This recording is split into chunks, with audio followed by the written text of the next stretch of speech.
Okay, so basically मतलब इसमें social psychology, social psychology की शुरुआत कहाँ से हुई? सोशल साइकोलॉजी की शुरुआत हुई, सो 5, मेरा टाइम है till 5:30 have to finish. Okay, so social psychology की शुरुआत हुई साइकोलॉजी से। मतलब पहले कोई ऐसा अलग से नहीं थे कि मतलब साइकोलॉजी थी या सोशल साइकोलॉजी जैसा कोई कंसेप्ट नहीं था। It started with not psychology, it started with sociology. सबसे पहले सोशियोलॉजी आई थी। सोशियोलॉजी से then further it was thought that social psychology has to be a subject. तो साइकोलॉजी जहां पे मतलब it is a study of nature of human. Sociology तो जो थी that was a study of nature of society. Social psychology में हम पढ़ते हैं study of individual in social situation, कि मतलब study of individual with in society, कि वो सोसाइटी के बीच में किस तरह से बिहेव करता है। That is this social psychology. I think I M clear up till here what is social psychology. अब इसके नेचर एंड कंसेप्ट में यही आता है कि they are trying to define these things, कि मतलब सोशल साइकोलॉजी क्या है, social psychology in nature. So इसमें क्या है कि मतलब social psychology is scientific in nature. सबसे इम्पोर्टेंट बस इसमें यही है, साइंटिफिक इन नेचर क्यों है? क्योंकि हम कॉज एंड इफेक्ट के बेसिस पे काम करते हैं इस पर्टिकुलर फील्ड में। हम कॉज देखते हैं कि मतलब अच्छा मतलब इस तरह से हुआ, उस उन लोगों ने उसको इस तरह से बिहेव किया, तो ऐसा क्यों बिहेव किया। तो इस तरह से जो हमारा ये जो स्टडी का पैटर्न है, ये हम कॉज एंड इफेक्ट को इसको हम बोलते हैं, कि कॉज होता है और उसका एक इफेक्ट होता है। उसको स्टडी करने का जो पैटर्न होता है that is why they related to, it is a scientific in nature. Then next point is social psychology, psychology the experience and behaviour of individual. इसमें जो हम स्टडी करते हैं वो इंडिविजुअल का बिहेवियर स्टडी करते हैं सोसाइटी के बीच में। जैसे मैंने पहले बताया कि हम इसमें इंडिविजुअल का बिहेवियर देखते हैं सोसाइटी के बीच में, किस तरह से वो एक सोसाइटी में बिहेव करता है, ग्रुप के बीच में, एक अपने रिलेटिव्स के बीच में किस तरह से बिहेव करता है।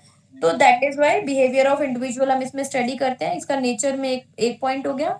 Then causes of social behaviour and thought, मतलब इसमें बस यही हमें याद रखना है कि मतलब इसके एक्शन और कैरेक्टरिस्टिक्स जो हैं, कि they have this like it's a cognitive process. क्योंकि जब हम किसी को मिलते हैं, किसी ने हमारे बारे में कुछ कमेंट किया just in case, like example के लिए ओके, लाइक कल अमन मेरे बारे में बोला, अमन ने, कि मैं एक्स्ट्रावर्ट हूँ। सो अब मतलब एक सोशल सोशल मेरी मैंने उस बारे में सोचा होगा। तो अब मैंने उस बारे में जो सोचा, जो समझा, so that is only like my thoughts and that is how this social behaviour is designed. Scope of social psychology, next topic. I think I am not going too fast, मतलब ये एक्चुअली ज्यादा important नहीं है, अभी आगे है important. ये history बहुत बार आती है, तो that is something I am going to take time on. Social psychology में इसमें सबसे इम्पोर्टेंट ये 3 चीज समझ लो, कि इसमें हमारा स्कोप क्या है। इसमें सबसे पहले हमने ये समझा कि हम पढ़ रहे हैं कि how individual thoughts are influenced by society, कि सोसाइटी से इंडिविजुअल के थॉट्स कैसे इन्फ्लुएंस होते हैं। Okay, correct, 1 point. सेकंड में हम पढ़ते हैं कि अब जो इंडिविजुअल के थॉट इन्फ्लुएंस हुए, उससे एक ग्रुप कैसे इन्फ्लुएंस होता है। ओके, कि एक इंडिविजुअल के परसेप्शन का किसी ग्रुप के बिहेवियर पे क्या फर्क पड़ता है, मतलब जिस ग्रुप में वो है उस ग्रुप के बिहेवियर पे क्या फर्क पड़ता है। देन थर्ड पॉइंट में, अब वो जिस ग्रुप में है उस ग्रुप का भी बिहेवियर कुछ उसकी वजह से कुछ उस तरह से डिजाइन होगा। लाइक जैसे यहाँ पे हम लोग का अमन की वजह से we are very focused targeted upon कि हमें 90% मार्क्स लाने हैं। तो ये एक इंडिविजुअल की वजह से हमारी सबका ये इस तरह से सोशल मेकअप हो रहा है कि we have to get that 90%। कहाँ मतलब हम लोग शायद सोच रहे होते कि पास हो जाए उतना काफी है, but because of Aman we keep on thinking कि नहीं यार 90 स्कोर करना है, अच्छा स्कोर करना है, हमने काफी पढ़ा है। सो दिस इज लाइक इससे हमारा ग्रुप का बिहेवियर डिसाइड हुआ। अब हमारे ग्रुप को देख के अगर किसी और ग्रुप का बिहेवियर चेंज होता है, तो that is how group influences another group. तो ये 3 इंपॉर्टेंट पॉइंट है, and these three why I explain so much, क्योंकि ये आगे भी बहुत जगह पे आपको काम आने वाले हैं to understand so lot many things. Okay, I think these points are clear, right? Yeah. Yes. Okay. Okay, तो हम इसकी हिस्टोरिकल डेवलपमेंट में आ जाते हैं. इसकी हिस्ट्री इट स्टार्ट्स फ्रॉम, ये मतलब 19th सेंचुरी से ग्रीक में स्टार्ट हो गई थी. ये हिस्ट्री हमें याद रखनी क्यों जरूरी है, क्यों हमें इसको पढ़ना पड़ रहा है? बिकॉज ये एग्जाम में रेगुलर क्वेश्चन है. History of this psycho social development या सोशल साइकोलॉजी डेवलपमेंट, इस वजह से we have to study this. Aman, your video bent. Okay, so book में बहुत इलैबोरेट करके लिखा हुआ है. Just a second, I am sharing picture. Just वो पिक्चर आप एक बार शो कर देना अमन. Just a second.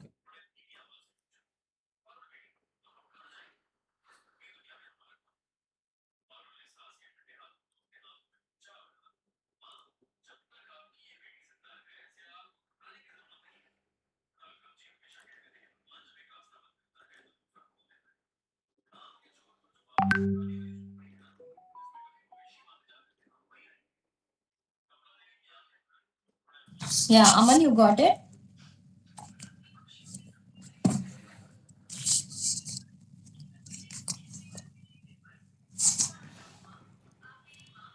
19th century जिस पे टॉप पे लिखा होगा वो वाला फर्स्ट है. हाँ. ओके, तो एक्चुअली साइकोलॉजी की शुरुआत ही हुई फिलॉसफी से. पहले सिर्फ फिलॉसफी थी. फिलॉसफी से ही साइकोलॉजी का जन्म हुआ. And we will be understanding in this कि हाउ. और इसी वजह से ये टॉपिक इंपॉर्टेंट है, बिकॉज ये रेगुलर मतलब ऑलमोस्ट एवरी ईयर का क्वेश्चन है कि explain this historical development. So 19th century में दो फिलोसफर्स थे, प्लाटो एंड एरिस्टोटल. तो प्लाटो का क्या था?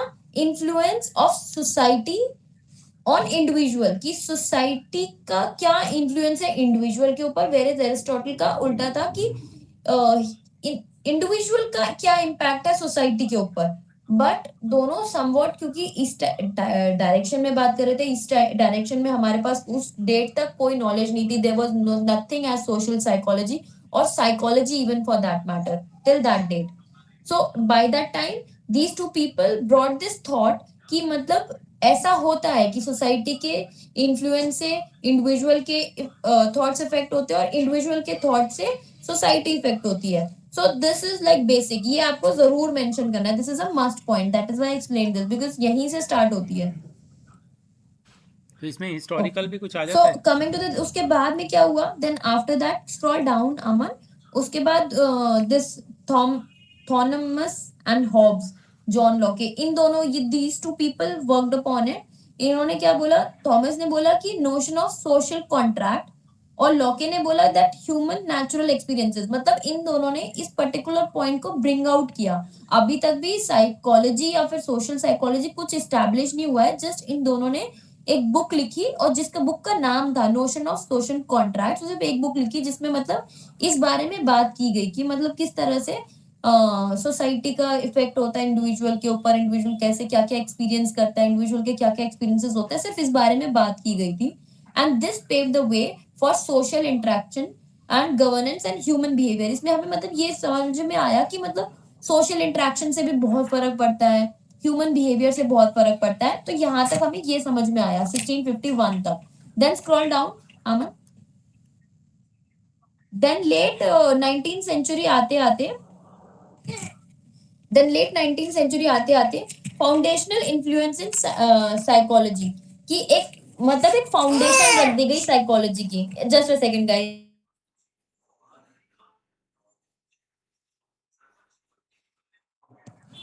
फाउंडेशन रख दी गई साइकोलॉजी की. अब ये इसको फादर ऑफ मॉडर्न साइकोलॉजी बोला जाता है, William वॉन्डेट.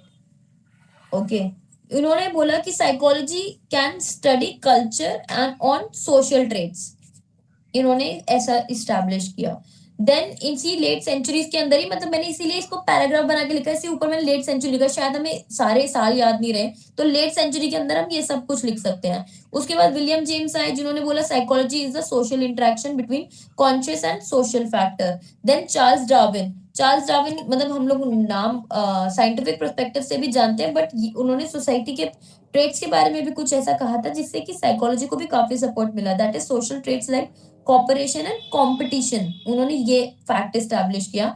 Then we came up to early 20s, emergency of social psychology as a distinct field.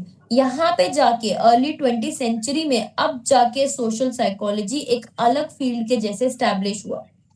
Till this time there was no nothing called social psychology, यहाँ पे जाके इट गॉट एस्टैब्लिश्ड। जब ये establish हुआ then this Norman Triplett first social psychologist ये बने, इन्होंने मतलब इस पर्टिकुलर फील्ड में स्टडी की। और सोशल फैसिलिटेशन मतलब ये जो हम आज जो पढ़ पा रहे हैं कि मतलब इंडिविजुअल की वजह से सोसाइटी पे क्या फर्क होता है, and all these thoughts were established. Then scroll down Aman. ये है नेक्स्ट होगा फिर मैक्स, ये आपको दिख रहा है ना? सो इसमें एक मैक्स रिंगलमैन इज इम्पोर्टेंट।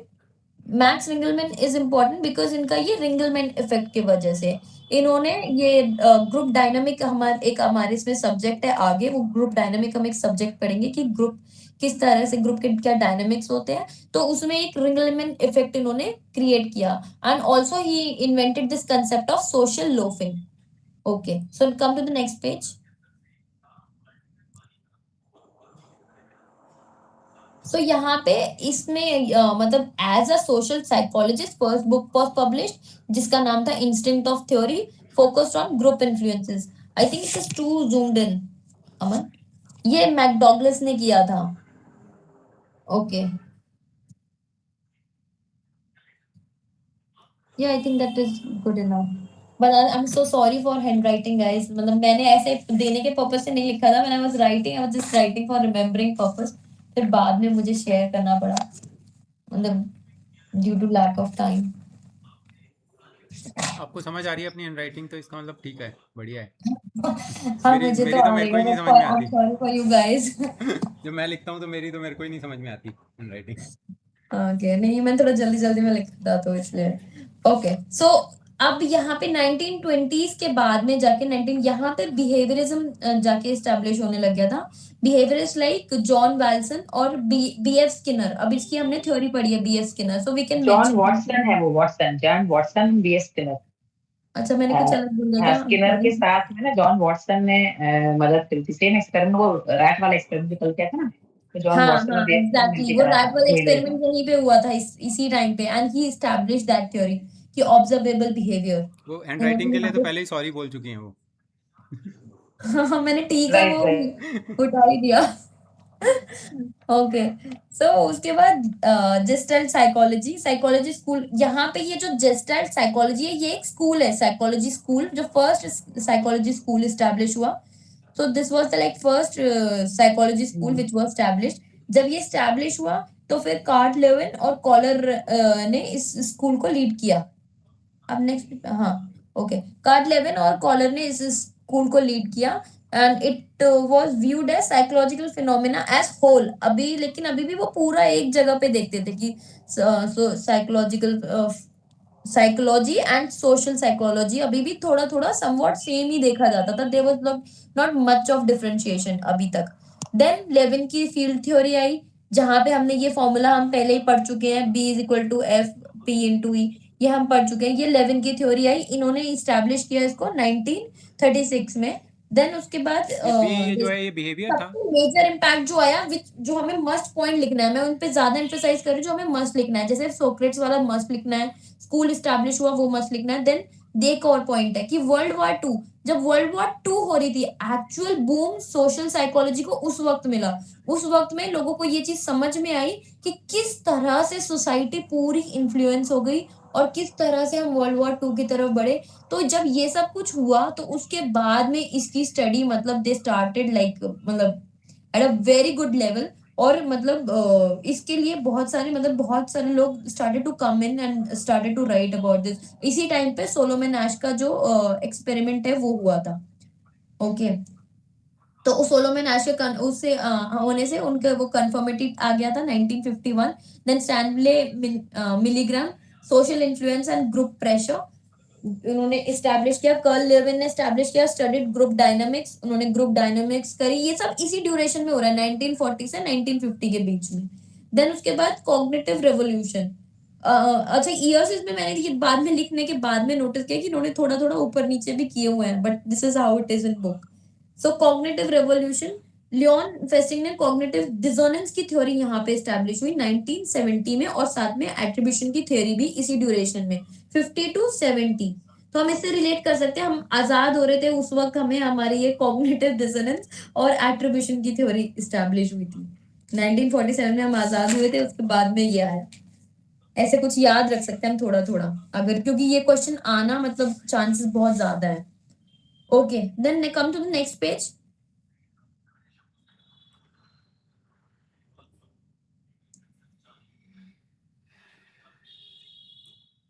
सो यहाँ पे सोशल कंपैरिजन थ्योरी यहाँ पे आ गई. Individual evaluate their own abilities by comparing. यहाँ पे मतलब इंडिविजुअल के बीच में जो डिस्पैरिटीज हैं उसको इवेल्युएट किया जाने लग गया. Then they expanded their research in 1970 to 1990. इसमें John Darley was the person like who was involved in this. Then pro-social behavior, John Darley bystander intervention and diffusion की थ्योरी इन्होंने इन्वेंट करी थी. मैंने मेन नाम लिख दिया, बुक में बहुत बड़ी इतने भी रामायण याद नहीं होंगे शिफाली, कैसे याद होंगे हमको इतने, हाँ, बाप रे. इसमें तो जितना डाटा याद रखा है, सिर्फ मैंने इंपॉर्टेंट नाम लिख दिए हैं, सो दैट उस बुक में तो पूरा पूरा पैराग्राफ है. बहुत मुश्किल है.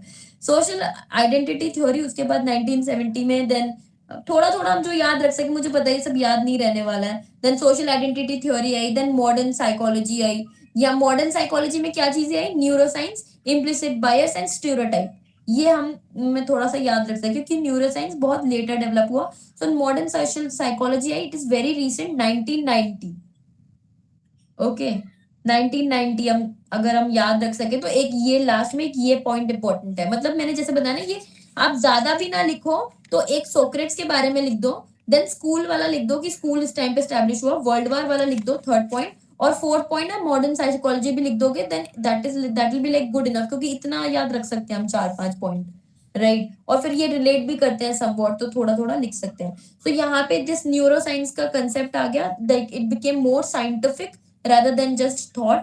और उससे फिर न्यूरल मैकेनिज्म में काम करने लगे. इम्प्लिसिट बायस, स्टेरियोटाइप्स, ये सब कुछ एस्टैब्लिश हो गया. देन आफ्टर 1990, अच्छा ये भी 1990 में से मतलब हो गया. तो आफ्टर 1990 पॉजिटिव साइकोलॉजी एस्टैब्लिश हुआ, जो हमारे नेक्स्ट ईयर में सब्जेक्ट होने वाला है.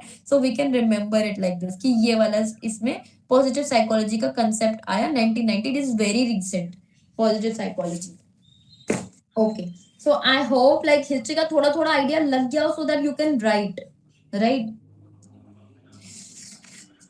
तो अब बुक पे आ जाते हैं. बुक में अब एक टॉपिक इसमें बस जो इम्पोर्टेंट इस यूनिट में है, that is my psychology. My psychology को याद रख लेना सीधा भूत बंगले से. भूत बंगले का क्या कंसेप्ट होता है कि मतलब they don't believe in the reality. वो जो सोसाइटी का मास का जो थॉट हो जाता है, हम उसी पे बिलीव कर लेते हैं. I just explain how it is. The idea of the mass with depersonalisation and predominance of emotions. Emotions take over कर लेते हैं और हमारा जो इंटेलेक्ट है वो लो हो जाता है. The general loss of intellect and the loss of sense personal responsibility. We don't even feel responsible. हमारे इंटेलेक्ट लॉस हो जाता है, इमोशंस का प्रीडोमिनेंस हो जाता है, और ऐसे केसेस में this is called mass psychology. बाकी की story we can write. Mass psychology का कंसेप्ट समझ आ जाना चाहिए. सो ओके, एक बार बता दो कि मास साइकोलॉजी क्या है प्लीज, इसको एक बार में मास दोबारा से बता दो. साइकोलॉजी मैंने भूत बंगले से रिलेट किया कि भूत बंगले में कैसा होता है कि लोग ज्यादा इमोशनल हो जाते हैं, बस क्योंकि हमें बता दिया कि मतलब वहां पे भूत है तो हम बस इमोशनली सोचने लग जाते हैं. इंटेलेक्ट हमारा लो हो जाता है. So we have to remember that point कि यहाँ पे क्या होता है. It is the idea of the mass with depersonalisation and predominance of emotions over intellect. The general loss of intellect and the loss of sense personal responsibility. बस इतना मतलब याद अगर थोड़ा रह पाए हमें तो थोड़ा इजी हो जाएगा. ओके. बाकी सब तो इसमें और कुछ नहीं है. This unit is mainly about this history only. तो हम यूनिट 2 पे आ जाते हैं, एट्रीब्यूशन थ्योरी. अब एट्रीब्यूशन थ्योरी क्या है? एट्रीब्यूशन थ्योरी इज बेसिकली हम जब भी कोई एक्ट करते हैं, you must have notice this behaviour कि हम या फिर कोई भी हर कोई भी अगर एक्ट किया है, वेदर गुड और bad, we try to justify it, right? हम उसको जस्टिफाई करने की कोशिश करते हैं कि ये एक्ट ऐसा था और इसलिए था और इसलिए नहीं था, हम उसको जस्टिफाई करने की कोशिश करते हैं। That is only attribution theory, कि हम हमारे बिहेवियर को किसी इंस्टेंट पे या फिर किसी पर्सन पे कि किसी ऑब्जेक्ट पे उससे रिलेट करने की कोशिश करते हैं कि क्योंकि ऐसा था इसीलिए ऐसा हुआ। लाइक उसने मुझे, मैंने उसको थप्पड़ इसलिए मारा, उसने मुझे गुस्सा दिलाया, सो लाइक दैट। तो मैंने ये मतलब पॉइंट सिर्फ इसलिए बताया so that we are able to understand. Aman, ये कौन सी यूनिट 2 पे आ गए हो? This is like social cognition and attribution theory. Okay, so I think attribution का कंसेप्ट क्लियर हो गया आप लोगों को।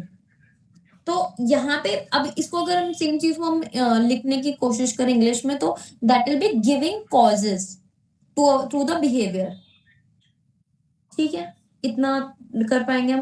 Then person perception and social cognition, इसमें मतलब कुछ ज्यादा नहीं है, इसमें उन्होंने बस एक सेंट्रल ट्रेट की बात करी है। Serve to organize the impression, provide framework for interpreting information and received subsequently. बस इतना, इसमें ज्यादा कुछ नहीं है। इसमें ये है एल्जेब्रा मॉडल्स, ये कई बार क्वेश्चन पूछ लेता है। एल्जेब्रा मॉडल्स में क्या है कि इसमें मैथमेटिक्स मतलब इन्वॉल्व हो जाता है। इसमें क्या है कि हम कोई दो इंफॉर्मेशंस को क्लब कर देते हैं टू मेक अ मतलब make our theory more justified, या फिर मेक अवर जो भी हम स्टोरी बना रहे हैं उसको जस्टिफाई करने के लिए, तो that is additive model. Then averaging model, जैसे हम एवरेज निकालते हैं वैसे एवरेज आउट करके हम एक पर्सन की ट्रेड्स निकाल लेते हैं कि मतलब उसके अंदर ये सब ट्रेट है, तो उसको एवरेज निकाल के वी ब्रिंग इट आउट कि मतलब एक इस टाइप का इंडिविजुअल ये होगा। ये बस इतना इंपॉर्टेंट है। Then impression formation, impression formation की अगर हम बात करें, इंप्रेशन फॉर्मेशन को हम याद रख सकते हैं सेलिब्रिटीज से। ठीक है, कि चलो सेलिब्रिटीज बहुत बड़ा टॉपिक हो गया, मतलब हम सिर्फ इसमें इंप्रेशन फॉर्मेशन पे ज्यादा ध्यान देते हैं। मतलब इंप्रेशन क्या होता है कि हम किसी को पहली बार मिले और हम किसी को पहली बार मिले और पहली बार मिलते ही मतलब we have very good effect about them, कि हम एक बार वैष्णवी ने ये चीज एक्सप्लेन की थी कि मतलब हम इनिशियली हम उससे प्री डिटरमाइन हो गए कि हमारा मतलब he is a good person और he is a bad person. तो ये एक जो हम इमेज क्रिएट करते हैं that is only impress formation.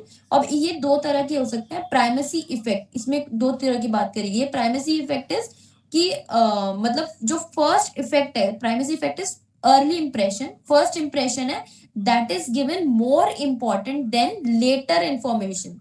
मतलब आपने पहले कुछ अच्छा अच्छा चीज बोला तो उसका इंप्रेशन अच्छा ज्यादा होगा रेदर कंपेयर टू जो आप लेट बाद में इंफॉर्मेशन दे रहे हो उसके। और जो इसका अपोजिट है that is recency effect, that is later information. Primacy effect मतलब इनिशियल इंफॉर्मेशन, लेटेंसी इफेक्ट मतलब later information. Then we come to schemas. Schemas क्या होते हैं कि schemas are organized bodies of information stored in memory. मतलब ये क्या है कि एक पर्सन के बारे में एक पर्टिकुलर हमने उसने ऐसे बोल दिया कि वो तो ऐसा है, मतलब एक हम तो उसको बेसिकली हम एक स्कीमा बोल देते हैं यहाँ पे। ओके, स्कीमास को मिला के बनता है प्रोटोटाइप। मल्टीपल सेवरल स्कीमास को मिला के बनता है प्रोटोटाइप। मल्टीपल प्रोटोटाइप को मिला के बनता है सबऑर्डिनेट लेवल। तो प्रोटोटाइप इज पर्सनालिटी टाइप, मतलब हम ऐसा रेफर कर सकते हैं, it is not personality type. Personality type हम एग्जैक्टली पढ़ चुके हैं कि वो है क्या, बट दिस इज प्रोटोटाइप को थोड़ा एक्सप्लेन कर देते हैं। Personality type that we drive in the case of person perception are organise into schemas known as prototype. वही की मतलब सेवरल स्कीमास को मिला के एक प्रोटोटाइप बनता है। और इसी ये जो प्रोटोटाइप बनता है इसी को मिला के ऑर्गेनाइज करके it becomes a meaningful personality type. इसको क्लब करके एक मीनिंगफुल पर्सनालिटी टाइप बनता है। Then there is subordinate level, the prototype consist of different types of committed individuals. For example मतलब अब एक सबऑर्डिनेट लेवल है, ये इतना इंपॉर्टेंट नहीं है सबऑर्डिनेट लेवल, जस्ट प्रोटोटाइप ही पूछते हैं एग्जाम्स में, don't focus on that much. उसके बाद एट्रीब्यूशन थ्योरी आ जाती है। ये मैंने एक्सप्लेन कर दिया कि मतलब ये है क्या। आप एट्रीब्यूशन थ्योरी को हमेशा इससे याद रखो, गिविंग कॉजेज। ओके, एट्रीब्यूट का मतलब ही होता है to believe that something was caused by something और समवन। ओके, तो इसमें के अंदर मेन क्या है, इसके की कंसेप्ट्स क्या है, इसमें है सिचुएशनल वर्सेस डिस्पोजिशनल कॉजेस। इसमें क्या है, ये सिर्फ सिचुएशनल कॉजेज है। अब जब हम जस्टिफाई करें तो जैसे मैंने बताया कि हम किसी ऑब्जेक्ट या किसी पर्सन पे करते हैं, तो सिचुएशनल वर्सेस डिस्पोजिशनल। सिचुएशन को हम याद कर सकते हैं एक्सटर्नल से, रिलेट कर सकते हैं एक्सटर्नल से। डिस्पोजिशनल जो होते हैं वो इंटरनल होते हैं। सो सिचुएशनल मतलब कि मैं ऑफिस लेट पहुंचा, तो क्योंकि रास्ते में ट्रैफिक था इसीलिए मैं लेट पहुंचा। अब ये ट्रैफिक होना वाज अ एक्सटर्नल फैक्टर, तो ये सिचुएशनल हो गया। वेयर डिस्पोजिशनल इज कि मैं घर से ही लेट निकला, दैट इज इंटरनल फैक्टर। कि मैं घर से ही लेट निकला, कि मतलब मेरा कुछ भी था, some personal reason, but but ये जो है दीज आर इंटरनल। सो एक इश्यूज और बच गया, just a minute more guys. इसमें एक इश्यूज और बच गया, some ethical issues in social psychological research. की इश्यूज क्या क्या हो जाते हैं? इश्यूज आ जाते हैं डिसेप्शन, कि अब क्योंकि हमें जैसे डीप स्टडीज करनी है, तो डीप स्टडीज अगर हम उसको सब कुछ, अभी ये बालिया भट्ट जाके पाकिस्तान में बता देती कि मैं हिंदुस्तानी एजेंट हूँ, तो क्या होता? उसको कुछ नहीं मिल सकता था। तो जस्ट लाइक दैट, कि हम भी उसको, अगर हमें उसके बारे में डीप स्टडी करनी है, तो we can not be very clear. तो इसमें क्या इशू ये आ जाता है कि we are deceiving the patient. Okay, then उसके बाद इन्फॉर्म्ड कंसेंट, हमें उनसे कंसेंट लेना बहुत जरूरी है to avoid that, to respect the privacy. Debriefing, हमें उन्हें ब्रीफ करना है कि मतलब हमारा इसका ऑब्जेक्टिव क्या है and what we are trying to get, तो इन सबसे करना है। देन मिनिमल रिस्क, रिस्क बिल्कुल नहीं लेना है, दैट इन्वेशन ऑफ प्राइवेसी का रिस्क यही है कि उनकी प्राइवेसी को इन्वेड नहीं करना है हमें at any point in time. तो ये सब इश्यूज हैं और इनके वो है सॉल्यूशंस है।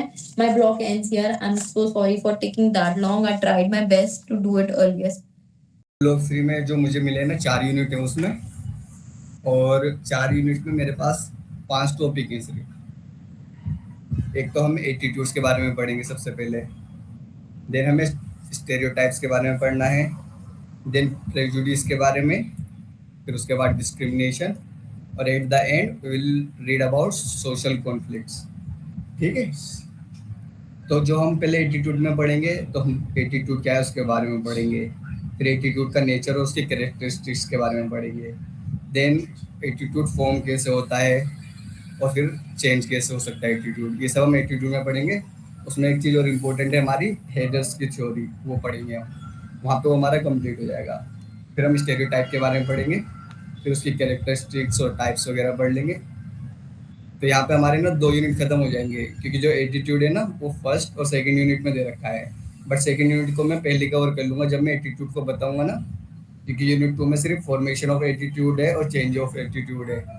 तो मैं जब एटीट्यूड फर्स्ट यूनिट में बता रहा हूँ, मैं वहीं पे खत्म कर दूँगा उसको एक बार में सारे को। देन हमारा यूनिट 3 जब आएगा, उसमें हम प्रेजुडिस के बारे में पढ़ेंगे, उसकी कैरेक्टरिस्टिक्स पढ़ेंगे, उसके हाउ इट मैनिफेस्ट, ठीक है, इसके बारे में पढ़ेंगे। देन हम थोड़ा सा डिस्क्रिमिनेशन के बारे में पढ़ेंगे, क्योंकि बुक में भी उसका थोड़ा सा ही दे रखा है। और उसके बाद हम पढ़ेंगे कि वो कौन से मेथड है जिनके थ्रू हम प्रेजुडिस को, डिस्क्रिमिनेशन को रिड्यूस कर सकते हैं। उससे हमारा यूनिट 3 खत्म हो जाएगा। And in last unit we will read about social conflict, उसमें उसका नेचर, उसके फॉर्म्स पढ़ेंगे, देन हम वो मेथड पढ़ेंगे जो रिजोल्यूशन में यूज होंगे सोशल कॉन्फ्लिक्ट के, and at the end we read 2D model. Exam के लिए सभी कुछ बहुत बहुत इम्पोर्टेंट है। मैंने कुछ चीज़ें छोड़ दी हैं क्योंकि मुझे नहीं लगता एग्ज़ाम के लिए ज़रूरी है। In case if any one of you think कि हाँ वो इम्पोर्टेंट है, you are welcome to share your opinion about it and add to the conversation. So attitude is basically psychological construct that influence how we think, how we feel, how we behave towards people. हमारा attitude जो आपने देखा हुआ है in general, मेरा attitude आप लोगों की तरफ कैसा है, मेरा एटीट्यूड अपने घर वालों की तरफ कैसा है, पढ़ाई की तरफ कैसा है, किसी पर्टिकुलर फैक्ट को लेके, ओपिनियन को लेके, या किसी भी चीज़ को लेके, तो हमारा वो एटीट्यूड होता है। इसको हम जब डिफाइन करेंगे तो हम इस तरीके से लिखेंगे, that is a psychological construct that influence how we think, feel और behave towards people, object, situation और आइडियाज। तो ये हो गया हमारा बेसिकली एटीट्यूड की डेफिनेशन। अब हम बात करेंगे नेचर ऑफ एटीट्यूड्स। एटीट्यूड का नेचर किस तरीके का होता है। एटीट्यूड में ना बेसिकली साइकोलॉजिकल टेंडेंसीज होती है। एटीट्यूड हमारे जो इंटरनल मेंटल स्टेट होती है ना, उससे डायरेक्ट होता है लाइक हम कैसे जो हमारी सराउंडिंग है उसको परसीव करते हैं। तो ये हमारा जो साइकोलॉजिकल टेंडेंसीज होती है ना, यू नो योर कॉग्निशन, तो ये उसका पार्ट ऑफ नेचर है। देन इवेल्युएटिव नेचर होता है इसका। Attitude involves judgement whether positive negative और न्यूट्रल टुवर्ड्स वेरियस सब्जेक्ट्स। हमारा एटीट्यूड किसी चीज की तरफ कैसा है, you know if you have a judgemental attitude towards something, it can be positive negative. हमारा पॉजिटिव एटीट्यूड हो सकता है एक्सरसाइज की तरफ, नेगेटिव एटीट्यूड हो सकता है स्मोकिंग की तरफ। इस तरीके से ये उसका इवेल्युएटिव नेचर है एटीट्यूड का, किसी चीज को इवेल्युएट करना। ठीक है। Then influence on behaviour. Attitude actually हमारे बिहेवियर पे काफ़ी इन्फ्लुएंस डालता है। हम कैसे रिएक्ट करेंगे सिचुएशंस में, कैसे एक्ट करेंगे, ये हमारा एटीट्यूड पे काफ़ी डिपेंड करता है। Then comes the learn and acquired. Attitude can be learned. हम जो एटीट्यूड है वो सीख सकते हैं। हम जब आगे इसके बारे में पढ़ेंगे ना, तो उसमें और अच्छे से मैं एक्सप्लेन करूँगा कि हम कैसे सीख सकते हैं एटीट्यूड। एटीट्यूड में बेसिकली हमारी ना जो हमने पढ़ी है पीछे थ्योरीज, पावलोव की है, देन स्किनर की classical conditioning, operant conditioning and observational learning, इनके थ्रू हम एटीट्यूड को सीख भी सकते हैं। अब तुम किसी बच्चे को एक अच्छा एटीट्यूड सिखाना चाह रहे हो कि हाँ मेरे पेरेंट्स जो हैं वो लोगों की हेल्प करते थे, तो मैंने उनसे देख के वाला एटीट्यूड सीख लिया कि हाँ ये जो है हेल्प करते हैं तो मुझे भी हेल्प करनी चाहिए, ऐसा गुड थिंग। तो वो क्या हुआ, observational learning. So attitudes are learn and acquired. तो ये इसके नेचर्स हो गए। बाद हम इसकी कैरेक्टरिस्टिक्स की बात करेंगे। ठीक है, क्या क्या उसके कैरेक्टर होते हैं एटीट्यूड के। एटीट्यूड में ना सबसे पहले हम पढ़ेंगे एबीसी मॉडल को। ये उसकी शॉर्ट फॉर्म है एबीसी की। A is for affective, B is for behaviour and C is for cognitive. Affective का यहाँ पे मतलब है इमोशन। Attitude involves emotions. हमारे जो एटीट्यूड होता है किसी चीज़ को लेके, उससे हमारे इमोशन अटैच होते हैं। सपोज करो मेरे को बचपन में किसी कुत्ते ने काट लिया, so I create a fear towards dog. तो मेरी तरह जो एक एटीट्यूड है ना वो जनरेट हो चुका है डॉग की तरफ। So that's effective component. Then comes behaviour component, कि हाँ जो हमारा जो एटीट्यूड है वो हमारे बिहेवियर्स को कैसे इन्फ्लुएंस करता है, जैसे हमने अभी इसके नेचर में भी डिस्कस करा था। Then come cognitive component. ये हमारे ना जो थॉट्स होते हैं, जो बिलीफ होते हैं, या चीज़ों को हम किस तरीके से परसीव करते हैं, उसके बारे में बताता है हमारे को। ठीक है। Their attitudes are enduring and flexible. Although you know जैसे हमारी traits होती हैं स्टेबल एंड स्टेबल, अगर हमारी कोई भी चीज़ है जिसको हम डिफाइन कर रहे हैं, चाहे वो पर्सनैलिटी हो, ट्रेट हो, कुछ भी हो, इट शुड बी कंसिस्टेंट। हम वो बार बार शो करेंगे तभी हम उसको कहेंगे ना कि ये इसमें ऐसे है। Same goes for attitude. अगर मैं किसी एटीट्यूड की बात कर रहा हूँ ना, इट शुड बी कंसिस्टेंट। वो उस एटीट्यूड को बार बार शो करेगा तो ही मैं डिफाइन करूँगा कि हाँ इसका इस तरीके का एटीट्यूड है। तो although it's enduring but it's also flexible. Attitude can be change. अगर मेरा किसी चीज़ को लेके अभी जो एटीट्यूड है, इट्स नॉट नेसेसरी कि आगे 5 साल बाद भी मेरा उस चीज़ को लेके सेम एटीट्यूड हो। It can be change by the influence of my peers, my family, the environment, the economical condition. वो कुछ भी रीजंस की वजह से वो चेंज हो सकता है। Then attitude can be explicit और implicit. It's just you know कुछ हमारे जो एटीट्यूड्स होते हैं जो लोग ऑब्जर्व नहीं कर पाते हैं, एंड कुछ ऐसे होते हैं जो ऑब्जर्व कर पाते हैं। ये बेसिकली वही है। Then attitudes vary in strength and importance. कुछ स्ट्रॉन्ग एटीट्यूड होते हैं, कुछ वीक एटीट्यूड होते हैं। इस तरीके से यू नो किसी का किसी चीज़ को लेके स्ट्रॉन्ग एटीट्यूड हो सकता है। कोई बंदा है उसके स्ट्रॉन्ग बिलीव्स है किसी चीज़ को लेके, तो उसको उसकी तरफ स्ट्रॉन्ग एटीट्यूड होगा। जबकि अगर कोई बंदा है जिसके ओपिनियन जो है उतने ज़्यादा स्टेबल नहीं है, वो कोई स्ट्रॉन्ग ओपिनियन नहीं रखता किसी चीज़ को लेके, so he is a weak attitude. ठीक है। जो एटीट्यूड होता है बेसिकली वो हमारे सोशल और कल्चर फैक्टर से भी काफ़ी ज़्यादा इन्फ्लुएंस होता है। हम किस कल्चर में बड़े हो रहे हैं, हमारा सोशल इन्वायरमेंट क्या है। अब जो हमारे जैसे इंडिया है और जापान है, यहाँ का कल्चर ऐसा है कि लोग फैमिली में रहना पसंद करते हैं, साथ मिलकर रहना पसंद करते हैं। तो यहाँ लोगों का एटीट्यूड उस तरीके का है। जबकि जो बाहर अदर कंट्रीज है वहाँ लोग इंडिविजुअलिज्म में ज़्यादा बिलीव करते हैं कि हाँ अकेले अकेले रहना चाहिए, इंडिपेंडेंट से रहना चाहिए, फ्रीडम से रहना चाहिए। तो इस तरीके से हम काफ़ी सारी इसकी कैरेक्टरिस्टिक्स लिख सकते हैं। अब वो हमारे कौन कौन से फैक्टर है जिनकी वजह से हमारा एटीट्यूड फॉर्म होता है। वो हमारे पर्सनल एक्सपीरियंस हो सकते हैं। मेरी लाइफ में जो मेरे साथ चीज़ें हुई है उनकी वजह से ऑब्वियसली मेरा एटीट्यूड फॉर्म होगा। ठीक है।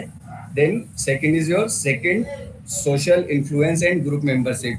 मेरा सोशल कल्चर कैसा है, मैं किस ग्रुप का मेंबर हूँ, दैट ऑल्सो इम्प्लाइज कि हाँ मेरा एटीट्यूड किस तरीके का होगा।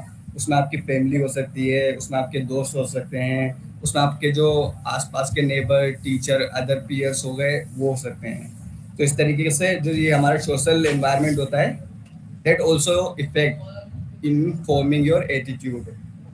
देन लर्निंग एंड कंडीशनिंग, जैसे मैं भी पीछे बता रहा था ना, that attitude can be learned. उसमें हम 3 चीज़ें पढ़ेंगे।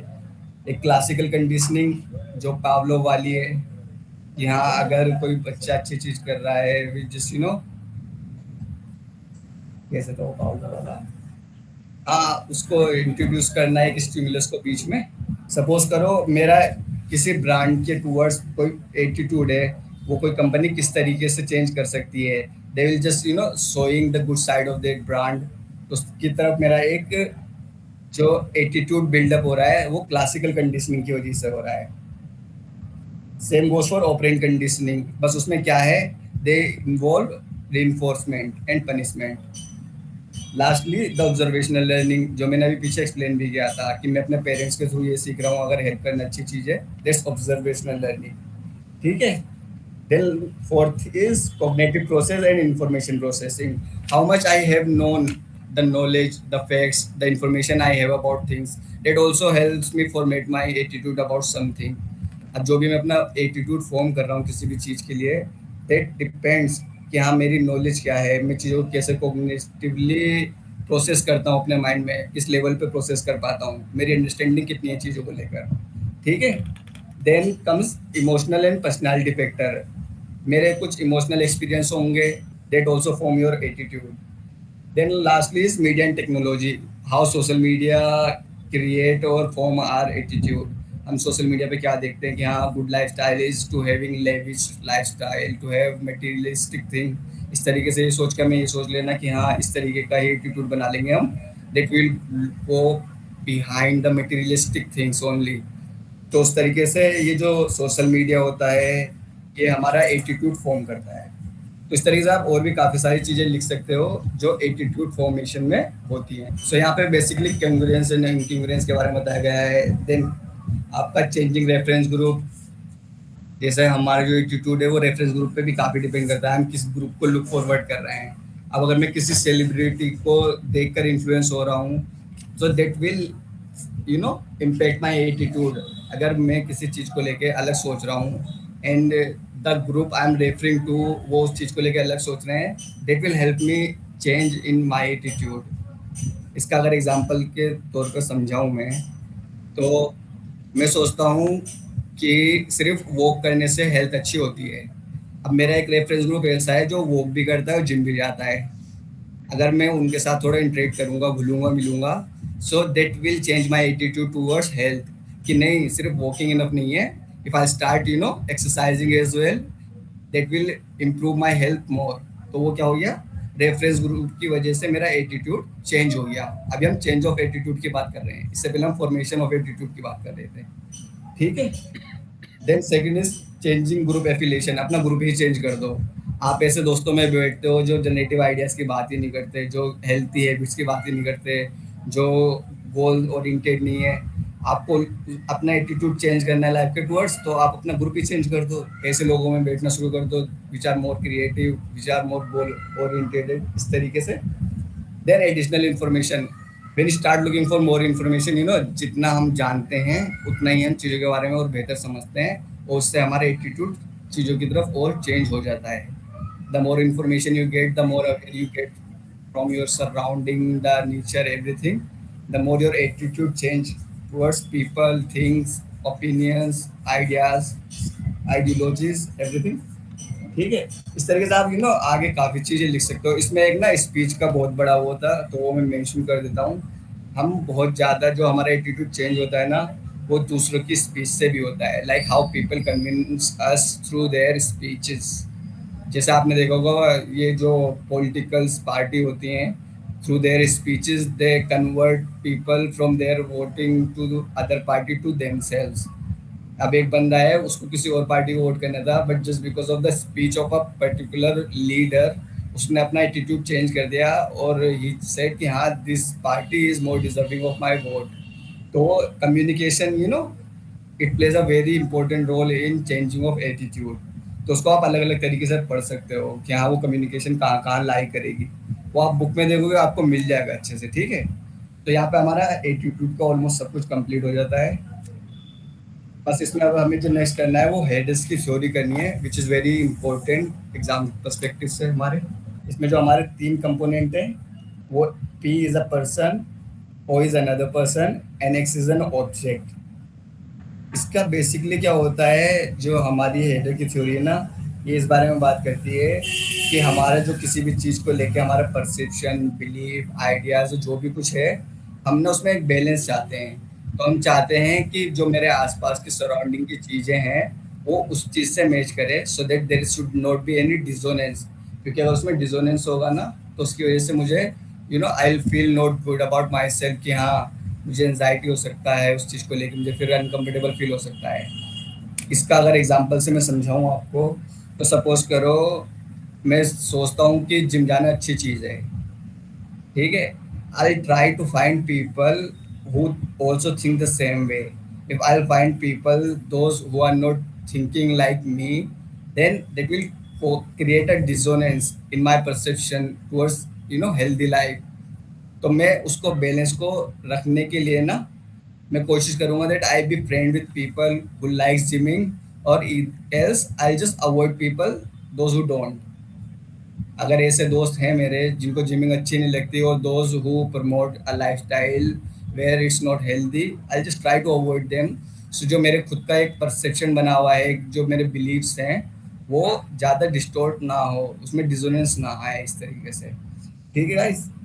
तो इसमें जो हम ये मैंने बताया ना आपको ट्राइड के बारे में, इसमें एक हमारा P पर्सन होता है, O another person and then X is an object.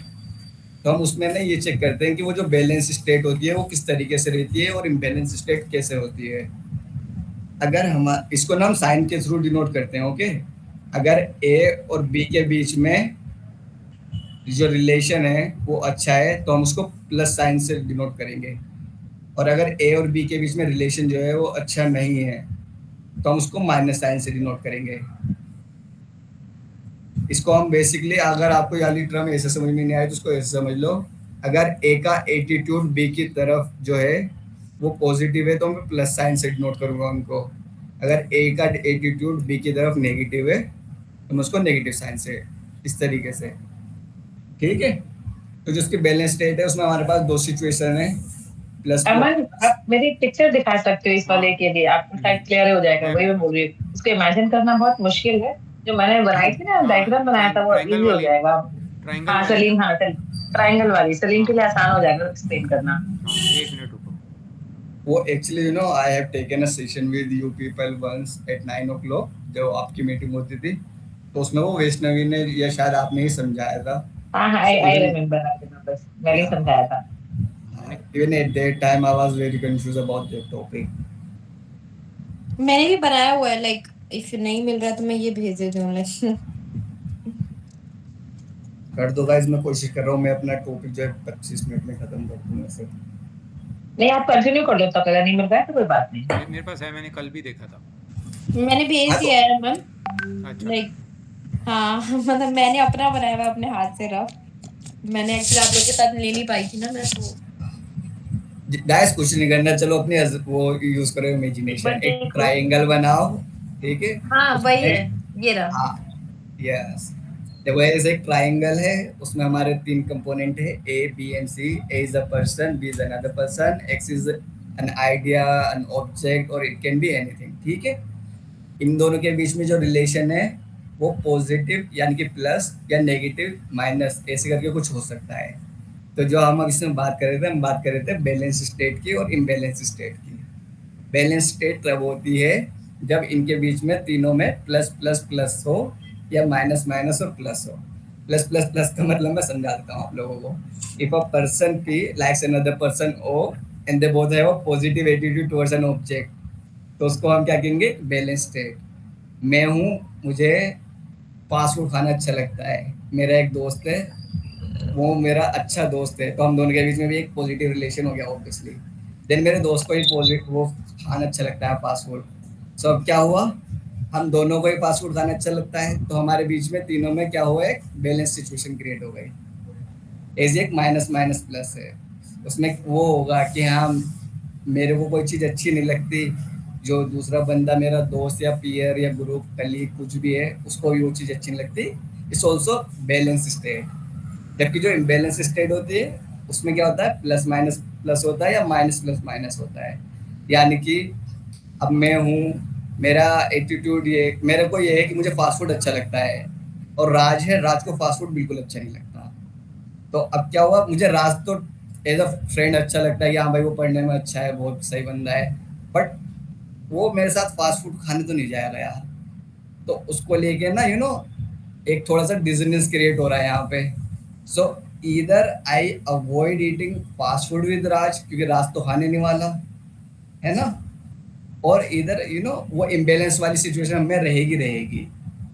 तो उसमें फिर हम आगे ना ये पढ़ते हैं कि वो जो इम्बेलेंस आता है उसको रिजोल्व कैसे करते हैं। या तो चेंज इन एटीट्यूड हो जाए, या तो मैं फास्ट फूड छोड़ दूं या राजू फास्ट फूड खाना शुरू कर दे, ठीक है।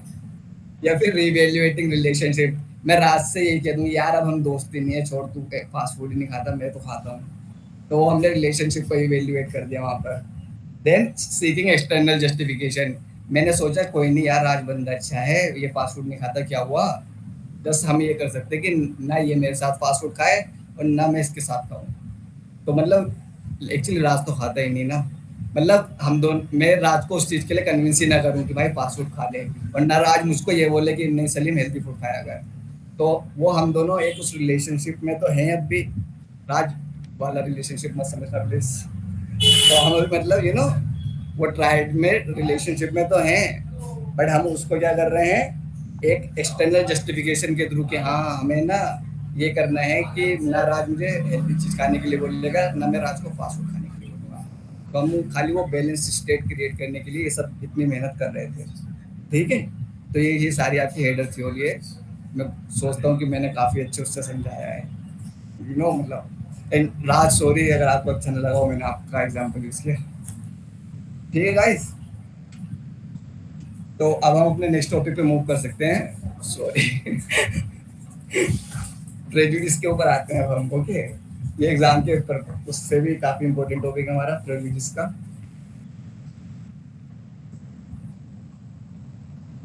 अच्छा नहीं अभी हमने यार अभी तो हम बहुत पीछे हैं, अच्छा खासा टाइम लग जाएगा करने में। अच्छा पहले हमने स्टेरियोटाइप्स कवर करने हैं, तो मैं सबसे पहले स्टेरियोटाइप्स के बारे में बता देता हूँ कि स्टेरियोटाइप्स होते क्या हैं, ठीक है। Stereotypes are generalized belief or assumption about individual or group based on perceived trait or behavior।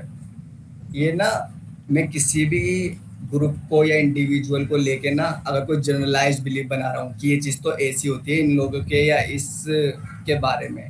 Suppose करो मैं ऐसे कहूँ कि गाइस प्लीज यहाँ पे एग्जांपल मुझे वैसे यूज करने पड़ेंगे, तो don't think me someone who is judgemental और प्रेजुडिस और ऐसा कुछ, बट मैं एग्जांपल वो यूज करके बता सकता हूँ that you can understand. Suppose करो मैं कहूँ कि चाइनीज की तो आंखें ही छोटी होती हैं सबकी, है ना। तो मैंने क्या करा, एक जनरलाइज बिलीफ बना लिया अबाउट अ इंडिविजुअल और a whole group based on my personal perception और माय बिलीव्स अबाउट देम। तो हमारे क्या है, मैंने उसके बारे में एक स्टेरियोटाइप क्रिएट कर लिया कि चाइनीज जो होते हैं उनकी आंखें छोटी छोटी होती हैं सबकी, तो ये आपका स्टेरियोटाइप होता है, ठीक है। इसके हम कैरेक्टरिस्टिक्स की बातें कर लेते हैं। जो स्टेरियोटाइप्स होता है इसमें बेसिकली ओवर जनरलाइजेशन होता है, लाइक हम बहुत ही जनरली बातें करते हैं। एक एग्जांपल मैं दूं मतलब इसके लिए, मतलब जैसे हम आइडली बोल देते हैं ना कि वो बहुत इंटेलिजेंट लड़का है क्लास का, तो बस उसको इंटेलिजेंट बोल के हम टैगलाइन कर देते हैं, तो that is stereotyping, right. Yeah, and even this also not good, you might think यार ये तो अच्छी बात है, no it's not good, क्योंकि अगर हम हाँ। वैसे ये इंडिविजुअल की बात हो रही है, बट इवेंचुअली अगर आप किसी को भी ना ऐसे स्टेरियोटाइप करोगे ना, he will go into a mental pressure where he has to perform better just to live up to that expectation कि other things I'm a intelligent person। तो और even a लेकिन positive डेप्थ की apply stereotype हो is जाएगी, yeah too much exactly। Of positivity ही will be like in cognitive dissonance then. हाँ तो ये सारी होता है। तो इसमें ओवर जनरलाइजेशन होता है, पब्लिक को हम जनरली हम स्पेसिफिसिटी को हटा देते हैं, जस्ट बिकॉज मैं सोचता हूँ कि ये ग्रुप ऐसा ही होगा, उसमें जो इंडिविजुअल मेंबर्स है हो सकता है वो उस ग्रुप के जैसे ना हो जैसा मेरा उनके बारे में परसेप्शन हो। अब अगर मैं सोचूं जो साइकोलॉजी वाले पढ़ने वाले हैं वो सारे लोग ही बहुत ज़्यादा पढ़ने वाले होते हैं। हो सकता है उसमें कुछ स्टूडेंट्स ऐसे भी हो जिनको पढ़ना उतना अच्छा नहीं लगता हो सकता है सभी करियर के लिए नहीं कर रहा हूँ, कुछ बस इंटरेस्ट के लिए वहाँ पे हो, है ना। तो इस तरीके से तो ओवर जनरलाइजेशन होता है इसमें, सिंप्लीफिकेशन, देन इसमें रेजिस्टेंस टू चेंज होता है। हमारा अगर किसी चीज़ को लेके कोई स्टेरियोटाइप बन गया ना तो उसको चेंज करना इज़ वेरी डिफिकल्ट, वो इतनी जल्दी आप चेंज नहीं कर सकते, ठीक है। ये आपका परसेप्शन भी चेंज करता है। जब आपका किसी चीज़ को लेके ऑलरेडी स्टेरियोटाइप बना हुआ है ना, even though people will give you the information और फैक्ट अबाउट इट कि हाँ नहीं ऐसे नहीं ऐसे है, यू विल स्टिल डिनाई कि नहीं ना जैसे मुझे पता है वैसी है, because I have a stereotype about it already in my mind. Then your social and cultural influence, आपके सोशल और कल्चरल इन्फ्लुएंस कैसा है, जो आप जिन लोगों के साथ हो वो भी आपके जैसे ही बिलीव रखते हैं क्या इन चीज़ों को लेके। अगर ऐसा रखेंगे obviously you will also stereotyping other thing. It cause discrimination, अभी ये हम आगे डिस्क्रिमिनेशन भी पढ़ेंगे थोड़ा सा। तो जो ये स्टेरियोटाइप है ना, this become the reason for the discrimination in society. That's why I was saying in the beginning that we don't have to be stereotyping things. Once you stereotyping things, you start becoming judgmental, you start becoming prejudiced, you start discriminating between people. अगर चल लेंगे अभी थोड़ा सा। Okay guys, तो इस तरीके से हमारे स्टेरियोटाइप के आप बहुत सारे कैरेक्टरिस्टिक्स भी लिख सकते हो। Let's just move to the next topic which is prejudice. Prejudice में बेसिकली क्या होता है, इसमें प्री कंसीव्ड नेगेटिव एटीट्यूड और जजमेंट टुवर्ड्स इंडिविजुअल। ये मेरे पहले से ही प्री कंसीव्ड थॉट्स हैं अबाउट समथिंग, तो मैं उसको प्रेजुडिस में काउंट करूंगा। प्रेजुडिस अनजस्टिफाइड भी होते हैं बिकॉज कोई बेसिस नहीं होता है, रिजिड होते हैं, अनजस्टिफाइड होते हैं और नेगेटिव फीलिंग होती है towards someone. Yeah, that we can discuss in your characteristics of prejudice. Right now we are here talking what are the prejudice. These are your preconceived negative attitude towards someone. तुमने पहले से किसी चीज की तरफ एक ऑलरेडी नेगेटिव एटीट्यूड बना रखा है ना, it means you are prejudice about it. मैंने ये सोच रखा है कि फास्ट फूड जो है इज अनहेल्दी, पहले से एक प्रीकंसीव नेगेटिव एटीट्यूड है। ऑल्दो कुछ फास्ट फूड ऐसे भी हो सकते हैं कि हाँ जो हेल्थ के लिए अच्छे हो, मैं खाली एग्जांपल के समझा रहा हूँ। इसकी कैरेक्टरिस्टिक्स की बात कर लेते हैं। ये ऑलरेडी ना प्रीकंसीव्ड होते हैं, जैसे अभी तृप्ति बता रहे थे, अनफैक्चुअल होते हैं, इनके पीछे कोई फैक्ट नहीं होता। इट्स नॉट लाइक तुम्हें कोई चीज़ पता चली उसके बेस पे तुमने उसके लिए एक नेगेटिव वो बनाया, no, it was your preconceived. आपको उसके बारे में पता नहीं है, आपने कुछ इन्फॉर्मेशन कलेक्ट नहीं किया है, आपने उस पहले ही सोच लिया कि ये तो है ही ऐसा। चलो यार बोल देता हूँ, सॉरी पहले बोल रहा हूँ, ठीक है। अब सोचो हम ये सोचें कि लड़कियां जो हैं वो गाड़ी खराब चलाती हैं, मतलब वो गाड़ी चलाएंगी तो ठोक ही देंगी, it's just a pre conceive. जबकि जो सर्वेज रिपोर्ट्स अभी ये कहती हैं कि लड़के और लड़कियां सही गाड़ी चलाते हैं, अगर एक्सीडेंट देखोगे तो बराबर ही होते हैं दोनों से। ऐसा नहीं है कि लड़कियां ज़्यादा एक्सीडेंट करती हैं, उनको चलाने नहीं आती। But if I am a person who is prejudice about it, मेरा प्री कंसीव है कि यहाँ सामने लड़की आ रही है, ये गाड़ी गलत चलाती है, ये ठोकेगी मुझे इस तरीके से। तो इस my pre conceived believe about it. तो इस वजह से उसके पीछे कोई अगर मैंने नॉलेज चेक करी होती, मेरे ऊपर फैक्ट होते उसके कि नहीं भाई ऐसा तो कुछ नहीं है, सर्वे तो ये कह रहे हैं कि हाँ ऐसा कुछ होता नहीं है, बट इट्स अनफैक्चुअल, कोई इसका फैक्ट है होता नहीं है पीछे से, ठीक है। सेम एज स्टेरियोटाइप, ये भी रेजिस्टेंट टू चेंज होते हैं, इनको चेंज करना क्लोज पॉसिबल है। एक बार कोई स्टेरियोटाइप थोड़ा चेंज हो सकता है, but prejudice person is very hard to change, क्योंकि इसका रीजन है which is our third point, these are emotionally charge emotion. जो प्रेजुडिस जो पीपल होते हैं ना, they are very emotionally charge towards their belief और प्रीकंसीव्ड इमोशंस। अगर मेरा किसी बात चीज़ के लिए नेगेटिव जो प्रीकंसीव्ड थॉट है या नोशन है ना, वो इमोशंस से कनेक्ट है मेरे, उसमें इमोशन एंगल भी इंक्लूड है मेरा, इस वजह से इट्स हार्ड टू चेंज, ठीक है। ये भी स्टेरियोटाइप की तरह जनरलाइज होते हैं। देन कम्स, हाँ अब इसमें हमें एक चीज़ जो इम्पोर्टेंट करनी है, 15 मिनट में चलेंगे, 15 मिनट, ये भी इम्पोर्टेंट है मेरे लिए थोड़ा सा गाइस। इसके बाद हम करेंगे टाइप ऑफ प्रेजुडिस, है ना, किस किस टाइप के होते हैं। सबसे पहला रेशियल, किसी के रेस के बेसिस पे उस पे प्रेजुडिस करना। मैंने पहले प्रीकंसीव्ड कोई नोशन बना ली किसी रेस को लेकर। रेस तो सब समझते हैं ना, black and white are races, African, American, Chinese, these are all races. तो इस तरीके से। देन जेंडर प्रेजुडिस, मैं किसी जेंडर को लेके कोई प्रेजुडिस रखता हूँ, वही अभी जो मैंने एग्जांपल दिया था कार वाला, लड़की वाला, उसको आप इससे रिलेट कर सकते हो। देन रिलीजियस प्रेजुडिस, किसी के रिलीजन को लेके मेरे में प्रेजुडिस हो कि हाँ नेगेटिव प्रीकंसीव नोशन है, भले मैंने उसके रिलीजन के बारे में पढ़ा भी नहीं है, मुझे कुछ ठीक से पता भी नहीं, बट आई थिंक कि हाँ वो गलत है तो गलत है, ठीक है। Then come class prejudice, economics, ये बेसिकली आपकी जो इकोनॉमिक कंडीशन होती है उसकी बात करता है। जो होता है ना हमारे अमीर लोग गरीब लोग वाला डिफरेंस, ये उसी की बात कर रहा है। Then comes your age prejudice, ये ना बेसिकली जो ओल्ड पीपल होते हैं ना, ये वर्क प्लेस में फेस करते हैं। जब पीपल जो काफ़ी उम्र हो जाती है, रिटायरमेंट के पास आते हैं ना, तो वो कंपनीज में जब काम कर रहे होते हैं, they face this as prejudice, क्योंकि जो न्यू एम्प्लॉयज होती है they don't interact with them, क्योंकि उनके लिए तो they are just old people. So is a prejudice, क्या पता वो जो ओल्ड बंदा मेरी कंपनी में काम कर रहा हूँ, he is an interesting person, मुझे उससे कुछ जानने को मिले, but he is just an old person, so I am avoiding him कि यार ये तो बूढ़े हैं, हमारी जनरेशन की नहीं है, I have pre conceived notion about it. तो इस तरीके से, ठीक है। देन डिसेबिलिटी प्रेजुडिस है आपका फॉर डिसेबल पीपल। अगर कोई डिसेबल बंदा है मेरा, उसको लेकर प्रेजुडिस बना हुआ है, कोई नेगेटिव थॉट है उसको लेकर कि हाँ यार इनको तो कॉलेजों में सिर्फ वो मिली हुई है सीट है, होती है उनकी रिजर्व, इस तरीके से कोई नेगेटिव नोशन बना रखा है मैंने। It's not also good. Then sexual orientation, obviously that LGBT को लेकर लोगों के पास आपने देखा ही है किस तरीके से उनको लेकर कुछ लोगों के प्री कंसीव्ड नोशन है कि हाँ ये तो is just a mental illness like that. वो इतना गलत गलत बोलते हैं, even though they don't have any factual knowledge about it, they do not even care to understand it और learn about it, they just have a preconceived notion about it. तो वो क्या कहते हैं कि they just they become prejudice about it. तो यहाँ पे हमारा प्रेजुडिस भी खत्म हो जाता है। देन हमने कैरेक्टरिस्टिक्स और टाइप भी पढ़ लिए। अब हमने इसमें एक हाँ ये और चेक करना था, मैनिफेस्टेशन। ये हम ना बुक से चेक कर सकते हो, ये बुक में दे रखा है, तो अदर के नोट्स उसकी मुझे ये लगा इम्पोर्टेंट है तो इट इसलिए is manifested in discrimination. Prejudice mental level पे होता है और डिस्क्रिमिनेशन बिहेवियरल लेवल पे होता है। मैनिफेस्टेशन उसका डिस्क्रिमिनेशन में होता है कि हमारे मन में अगर किसी के प्रति कोई नेगेटिव थॉट है तो हम उसके प्रति डिस्क्रिमिनेशन दिखाएंगे।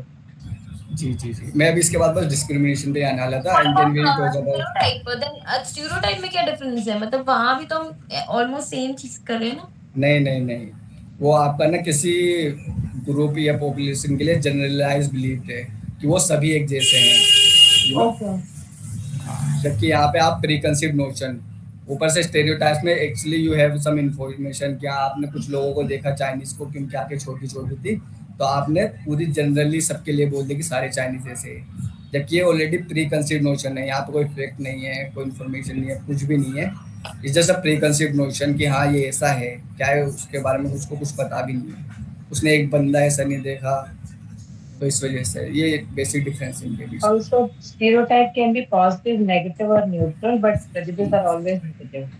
Negative Prejudice are always negative Negative. yeah, this is the negative attitude towards someone or anyone, the whole group it can be। ठीक है, अब हम इसके मैनिफेस्टेशन की बात कर रहे थे, वो प्रेजुडिस। पेज नंबर 31 जी अमन।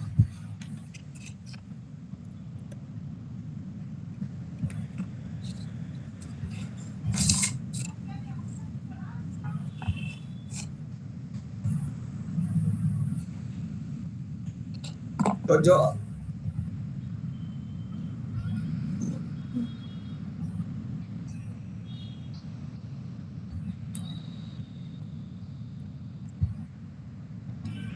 देखो पहले हम यहाँ मैनिफेस्ट वर्ड से, obviously I am sure that people are familiar with the word manifest. You know को मेरा कोई प्रीकंसीव जो नोशन था, अगर उसको मैनिफेस्ट करना है तो मैं उसके लिए क्या क्या करूँगा, हम उसी के बारे में डिस्कस करेंगे। आप the first term is withdrawal.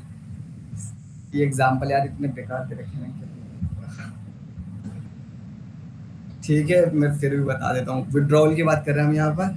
Suppose करो मैं अपनी तरफ से एग्जांपल दे रहा हूँ, एक पार्टी है जहाँ पे ना हेल्दी खाना चल रहा है, वो जंक फूड वगैरह चल रहा है, पार्टी में सब कुछ हो रहा है, and my preconceived notion is इस पार्टी में जो है यही सब होगा, so what I do is I just avoid going there. या फिर किसी को ले का ये पर्सपेक्टिव है कि नाइट क्लब्स वगैरह नहीं जाना, वहाँ पे तो सिर्फ शराब पी जाती है, ये किया जाता है, so it's my preconceived notion, इसलिए मैं वहाँ जाना अवॉइड करूँ to hold my belief stronger, उसको और मैनिफेस्ट करने के लिए। सो आपका विड्रॉल के अंदर आएगा, मैं उस चीज़ से विड्रॉल करूँ जो उस चीज़ को चेंज करने की तरफ भी कुछ हो। क्या पता मैं नाइट क्लब जाऊँ, मैं देखूँ वहाँ पे एनवायरनमेंट सच में अच्छा था, वहाँ लोग एक दूसरे से घुल मिल रहे थे, साथ बैठे थे, they were having a good time, but instead what I had a preconceived notion about it that हाँ वहाँ तो सिर्फ शराब पी जाती है, वहाँ तो सिर्फ उल्टा सीधे काम होता है, आई स्टॉप गोइंग देयर, तो मैंने कभी उसको एक्सप्लोर भी नहीं किया, I just withdraw from it. तो आपका विड्रॉवल हो गया। देन अवॉइडेंस, अवॉइड करना उस चीज़ को। अगर आपको कोई इंफॉर्मेशन दे रहा है आपके प्रेजुडिस के against, if I'm prejudiced about something and someone is giving me fact information or anything that can be against my prejudice, what I'll do is just I'll avoid it कि नहीं यार इसकी सुननी नहीं है, छोड़ो उसको, इस तरीके से, so it will manifest my prejudice। Then come discrimination, obviously we discriminate on basis of prejudice। Then comes your lynching and extermination, ये terms ऐसे I don't think I need to explain it more, word से आप लोगों को समझ में आ जाना चाहिए, ठीक है। So just move forward. उसमें जैसे अभी तृप्ति जी ने बताया था डिस्क्रिमिनेशन के बारे में, अब हमारा वही डिस्क्रिमिनेशन है थोड़ा सा, क्योंकि इसके बाद जो हम पढ़ेंगे ना, हम पढ़ेंगे जो मेथड है प्रेजुडिस और डिस्क्रिमिनेशन को रिड्यूस करने के, तो उसमें साथ साथ ही कवर करते हुए चलेंगे। हम इससे पहले है डिस्क्रिमिनेशन थोड़ा सा, बट कोई नहीं, आप मूव ऑन मत करो, सबको पता है, मैं एक बार पढ़ के बता देता हूँ डिस्क्रिमिनेशन क्या होता है, ठीक है। Discrimination is the different treatment of individual belonging to a particular group or community or religion। अब अगर मैं साइकोलॉजी का स्टूडेंट हूँ और कोई बंदा है वो कोई और क्लास का स्टूडेंट है, अब मैं उसके साथ, वो मेरी क्लास में आया जस्ट बैठने के लिए, अब मैं उससे कहता हूँ नहीं नहीं हमारे साथ में बैठो, यहाँ तो सिर्फ साइकोलॉजी के बच्चे बैठते हैं और किसी क्लास में जाके बैठो, what I am doing is I am discriminating with him just because मैं सोचता हूँ वो अलग क्लास से है, अलग किसी उससे है, सो दिस इज डिस्क्रिमिनेशन। हम क्या कर रहे हैं यहाँ पे, बेसिकली हम डिफरेंट ट्रीट कर रहे हैं इंडिविजुअल्स को because they don't belong to the group we belong, और आर प्री कंसीव्ड बिलीव्स कि हाँ हम जिस चीज़ के बारे में सोचते हैं वो उससे बिलोंग नहीं करते, तो हम उनको डिस्क्रिमिनेट करना शुरू कर देते हैं, ठीक है। देन उसके उस पर आ जाओ आप मेथड्स पर, हम नीचे रिड्यूस कैसे कैसे होगा।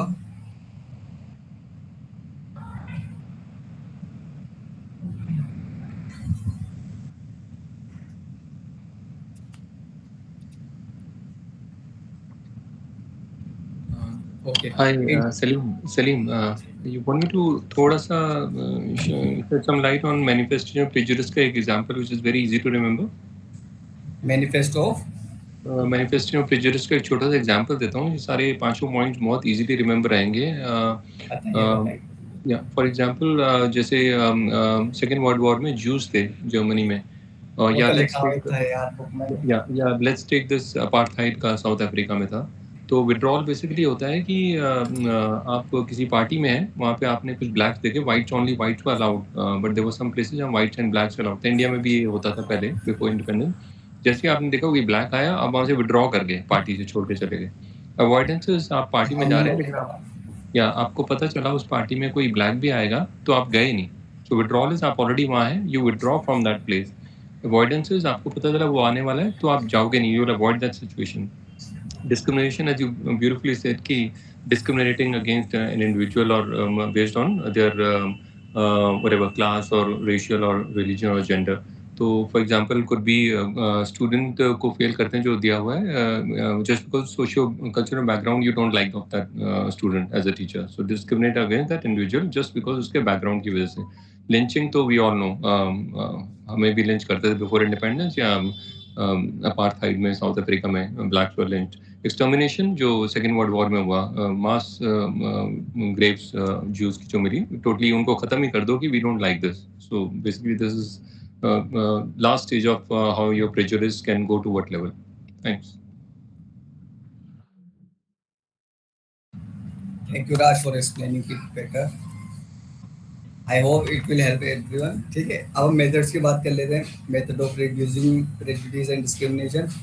पहला इंटर ग्रुप कॉन्टेक्ट है। ऑब्वियसली एक बंदा जो प्रेजुडिस है और जो नहीं है उनको कहीं एक ग्रुप में रखो, सो that you know they interact with each other. It can help him think that he is prejudiced about this belief or particular notion and it can be changed by hope कि हाँ वो साथ साथ एक दूसरे से इंटरेक्ट करते करते यू नो उसका चेंज कर पाए, उसका प्रेजुडिस वाला जो नेचर है उसको। तो ये इंटर ग्रुप का होता है।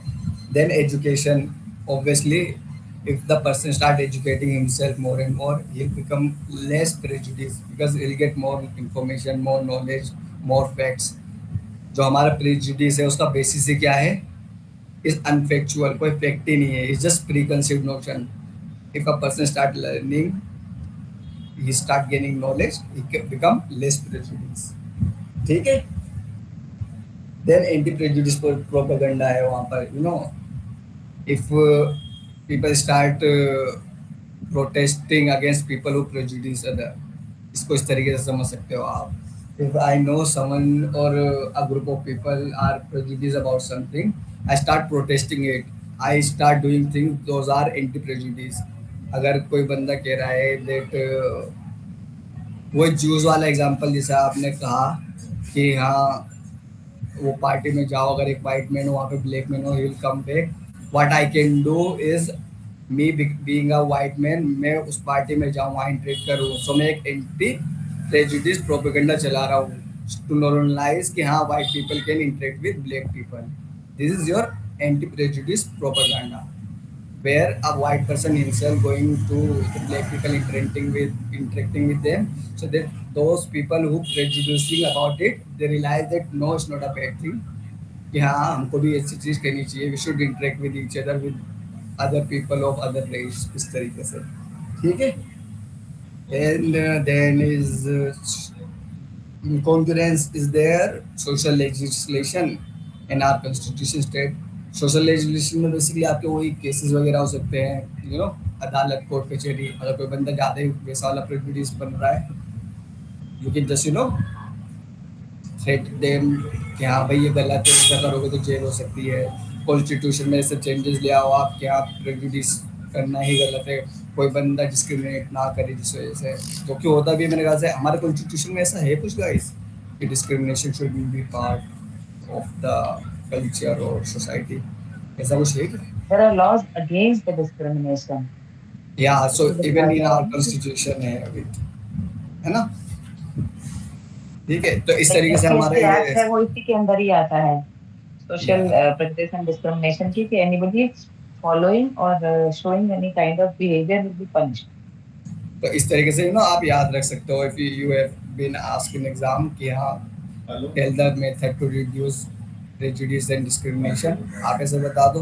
Constitution, judiciary, then anti propaganda group, inter group है, एजुकेशन है, इस तरीके से 5-6 पॉइंट लिख दोगे, that will be enough for your exam.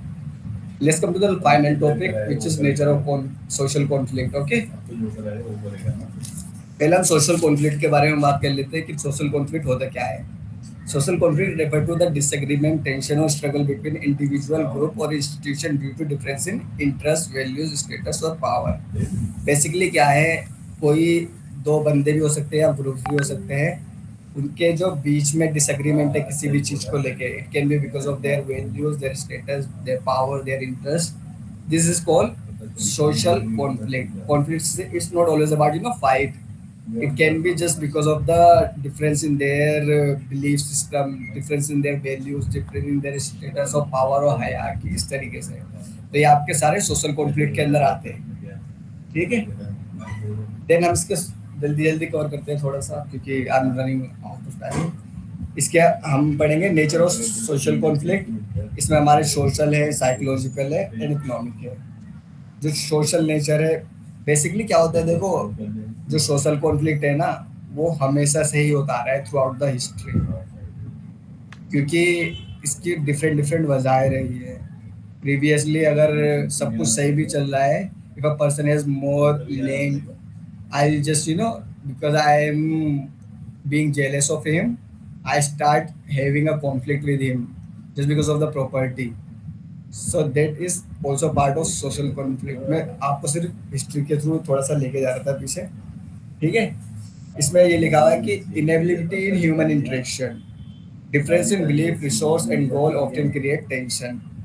अगर there is a difference between a belief of two people or two groups, or there are difference in their resources, अमीर गरीबी वाला फर्क, why there is a social conflict between the rich people and the poor people, because they have difference in their resources. Two people can have a social conflict on the basis of their goals.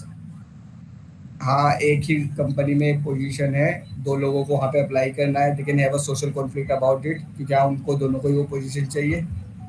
तो वो different reasons की वजह से there are many nature of the social conflict. Then comes the second one, forms of social conflict. उसकी किस किस form में होता है वो। इंटरपर्सनल हो सकता है, इसको मैं बहुत अच्छे से एक्सप्लेन कर दूंगा, आई एम श्योर आपको किसी को भी इसमें कोई दिक्कत नहीं आएगी। देखो, इंटरपर्सनल कॉन्फ्लिक्ट क्या होता है, जब ये इंडिविजुअल्स के बीच में होता है, लाइक मेरे और राज के बीच में किसी बिलीफ को लेके, किसी वैल्यू को लेके या किसी ओपिनियन को लेके हम में कुछ डिसएग्रीमेंट्स है, so it's a social conflict between Raj and I, so it will fall into category of interpersonal conflict. वो हमारा पर्सनल है आपस में दोनों का, ठीक है।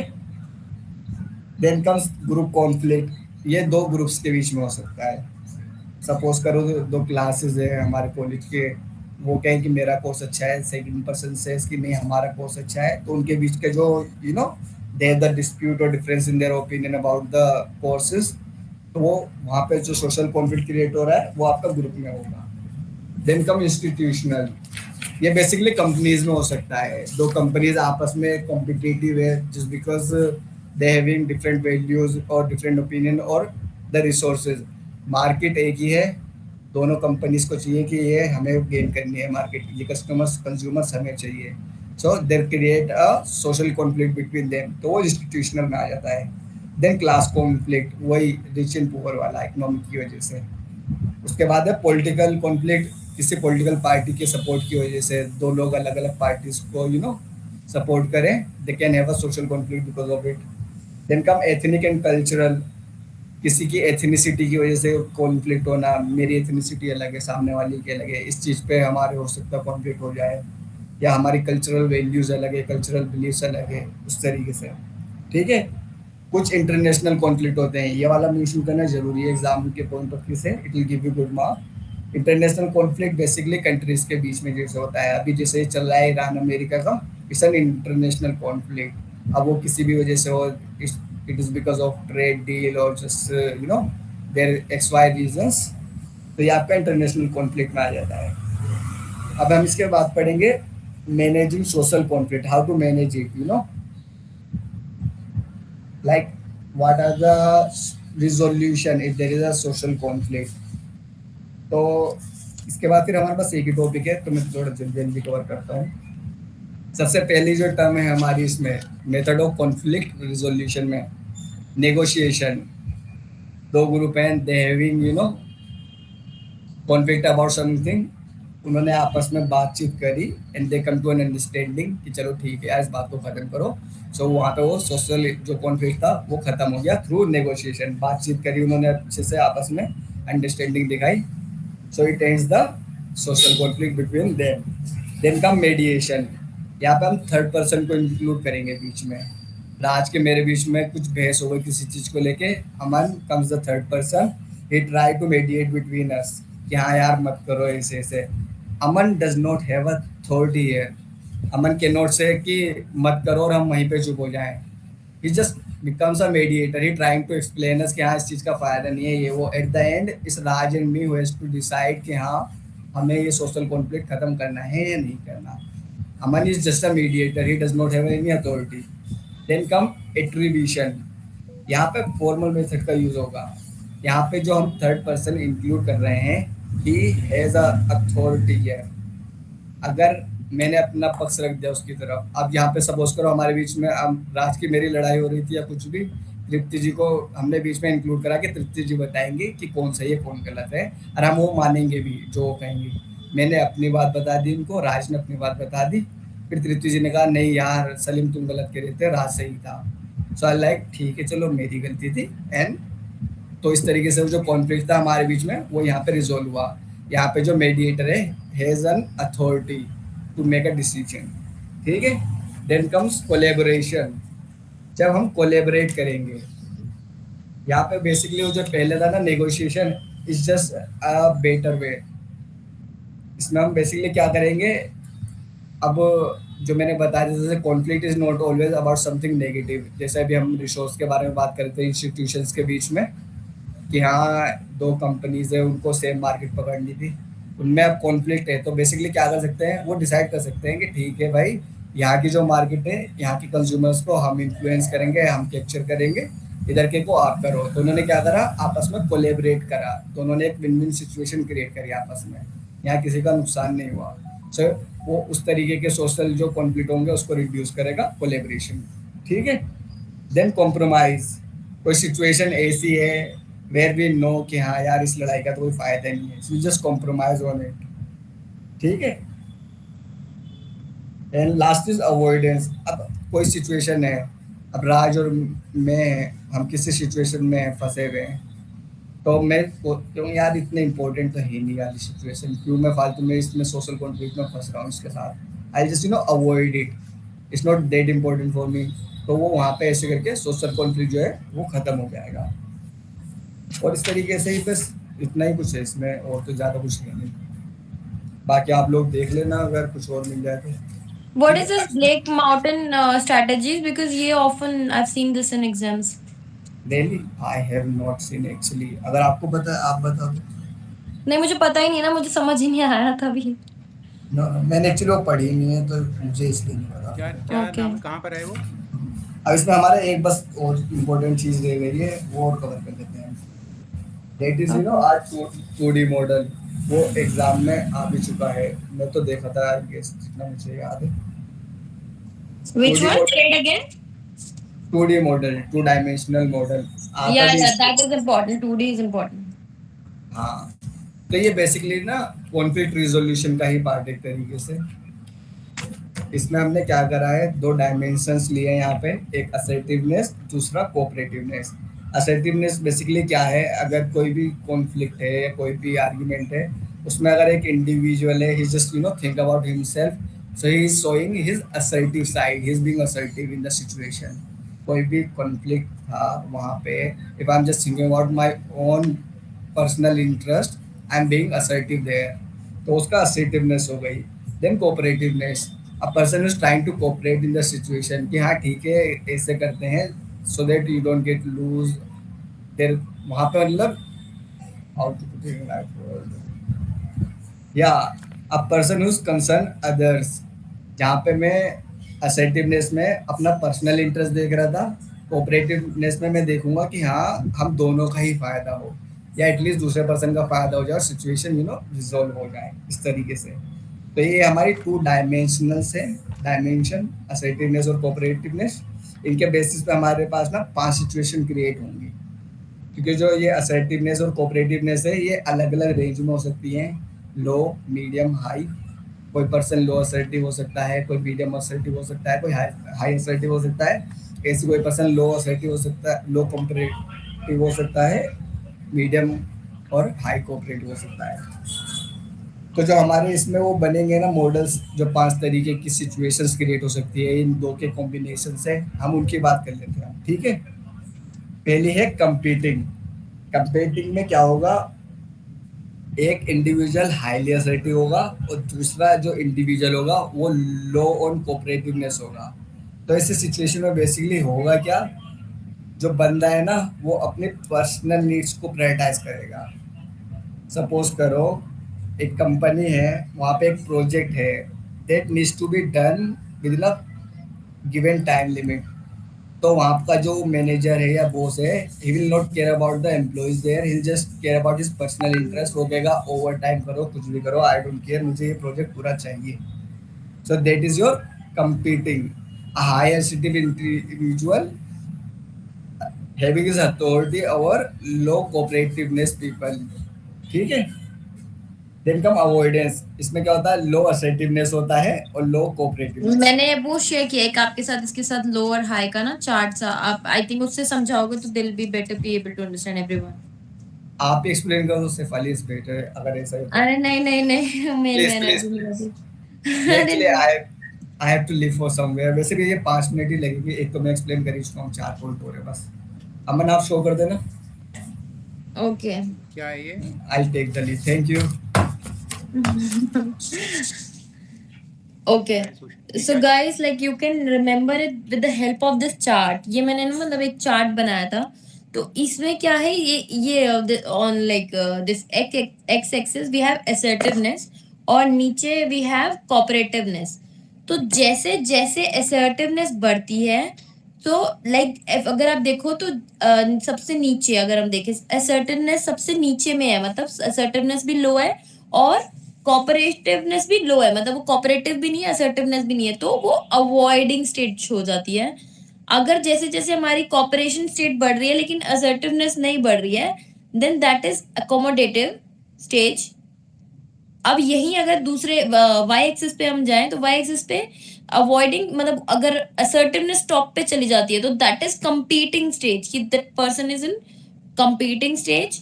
और वही अगर दोनों मतलब पीक पे है सब कुछ, मतलब असर्टिवनेस भी पीक पे है एंड कोऑपरेटिवनेस भी पीक पे है, then we get this collaboration. यहाँ पर ओके। और बीच में जहां पे मतलब सब थोड़ा थोड़ा थोड़ा थोड़ा है, लाइक थोड़ा कोऑपरेटिवनेस थोड़ा assertiveness, that is a state of compromising state, जहां पे मतलब असर्टिवनेस भी लाइक लो टू मॉडरेट है और कोऑपरेटिवनेस भी मॉडरेट है। इसमें भी we took 1 hour 1 block, my god. ये कौन सा था? थर्ड ब्लॉक था? या this was third block, Aman. Okay. So Aman, like, sorry, Shifali. This no, please continue, Raj. Blake and Moulton strategy I can explain in maybe 2 minutes. That's okay. Which strategy? Which one? Which one? Blake, Blake अच्छा and मुझे एक Moulton रह गई थी हमारी strategy, बीच में। just before हाँ two please please if you dimensional. Can. Yeah. So मैं बहुत basically, क्यूरियस हूँ उसको जानने के लिए, thank you. so what they said was the 5 strategies they proposed to reduce conflict. So basically, we have all heard words win-win, lose-lose, win-lose situations and all. So basically, what they said was there are different situations in conflict wherein people can either win-win or they can win-lose or lose-lose completely. So first one, as they stated, was withdrawing. So basically, what that says is you would step back. Both of them step back, whoever in conflict, individual or groups. So basically, that's a lose-lose approach because nobody wins. Both of those positions, they are dissatisfied, discontented, and they have not come to an agreement. So deep inside, they build up the resentment. So that's a lose-lose approach we're drawing. Then smoothing. So basically, common interests are expressed, but to avoid conflict, you minimize the differences. So you debate, you talk about it, but you minimize the difference and agree on something, which again, both are not satisfied. You have a lose-lose approach on that. Then there's compromising. Basically, what it does is reduce the difference between whatever the issue is. But again, you have compromise, but deep inside, again, you're not satisfied about. You feel that you deserve more. Then it's forcing. Here, one is a bully, and another one has to finally pull back. So it's a step back for one, but other one gets all or none approach. It's called. So it's more of a win lose. A bully wins, and the weaker one loses. So that is forcing situation. Lastly, is the one where both are winning, win-win approach, confrontation, and problem solving through discussion. So mutually you agree, mutually you do negotiations. You say, okay, fine, I'll give you this, but I'll need this. So they say, okay, I'm willing to give this, but so mutually you agree, and that's a happy situation. That's the ideal situation where win-win approach is there. Thank you. Yeah, that was nice. Thank you, Raj. Here. So what is a group? इनमें से कोई भी एक definition याद कर लो तो वो better है। कि विलियम्स की है, a social group is a given aggregate of people playing interrelated roles and recognized by themselves and others as a unit of interaction. A group is an aggregate of some people. The roles of the group members are interrelated. The group is considered a unit. एक unit होता है, मतलब कुछ लोगों का एक group होता है और उसमें उनके जो इंटररिलेटेड रोल्स होते हैं, and it is considered as a unit. एक मैं छोटी सी डेफिनेशन देती हूँ, मैंने जो क्रिएट की थी छोटी सी। A group in social psychology refers to two or more individuals who interact with one another, share common purpose, goal, interest, like their goals are same, perceive themselves as a part of collective, जैसे हम लोग अभी काम कर रहे हैं ना, like in a very collective way, कि हम लोग 4 लोग मिलके 4 ब्लॉग प्रिपेयर कर रहे थे and we help each other. So that is the definition of group. क्योंकि पर्पस हमारा किसी कुछ ना कुछ पर्पस सेम होना चाहिए, तभी हाँ, इंटरेस्ट से बट द बैठेंगे। Important thing is they share that essential characteristics have to be same. वो हमारे सबका सेम है, MAPC. Tuckman's 5 stage development theory, group formation and related theories. Group formation और ग्रुप स्टेजेस ऑफ डेवलपमेंट है। Formation में stages of development है, इसमें forming, storming, norming, performing and adjourning. तो फॉर्मिंग में तो है कि उस टाइम पे अनसर्टेनिटी होती है, जब फॉर्म होता है ना ग्रुप, तो अनसर्टेन होता है, पता नहीं क्या होगा। जैसे कि मैंने भी ये ग्रुप सबसे पहले 2-3 महीने पहले बनाया था, तो मेरे पास जो लोग 2-3 बैठे थे, मैंने उनको ऐड किया, मेरे को पता नहीं था वो कैसे इंटरेस्ट लेंगे, है ना। वो लड़कियां ही थी, क्योंकि ज़्यादातर 70% लड़कियां हैं इसमें। मैंने पता नहीं वो, मैं उनको कॉल करूंगा, मैसेज करूंगा, वो कैसे रिप्लाई करेंगी। उस टाइम पे अनसर्टेनिटी थी, और वो अभी तक वो इतना इंटरेक्ट नहीं करती। जो बाद में आए लोग वो ज़्यादा इंटरेक्ट करने लग गए, तो उस टाइम पे अनसर्टेनिटी थी, पर वो आगे शेप बाद में लेने लगी। फिर स्टॉर्मिंग होती है। कन्फ्लिक्ट हमारे ग्रुप में कुछ हुआ नहीं, पर जनरली कोई ग्रुप होता है तो उसमें कहीं ना कहीं कन्फ्लिक्ट्स होते हैं, वो स्टॉर्म करते हैं आपस में, तो उसको स्टॉर्मिंग का है। और ये एक्चुअली ये बहुत इंपॉर्टेंट है, ये आगे नेक्स्ट चैप्टर में भी कहीं पर मैंने देखा, वहाँ पर भी आया हुआ है, उसमें स्लाइड्स में भी है। तो स्टॉर्मिंग का मतलब कन्फ्लिक्ट्स। और फिर उसके बाद होती है norming, expectations. Then people have expectations with each other, roles define होते हैं, है ना, तो उनसे आपस में एक्सपेक्टेशन होती है, तो उसको नॉर्मिंग कहते हैं। इसको एक और मैं डायग्राम से दिखाऊंगा, तो आपको और इजीली समझ में आएगा।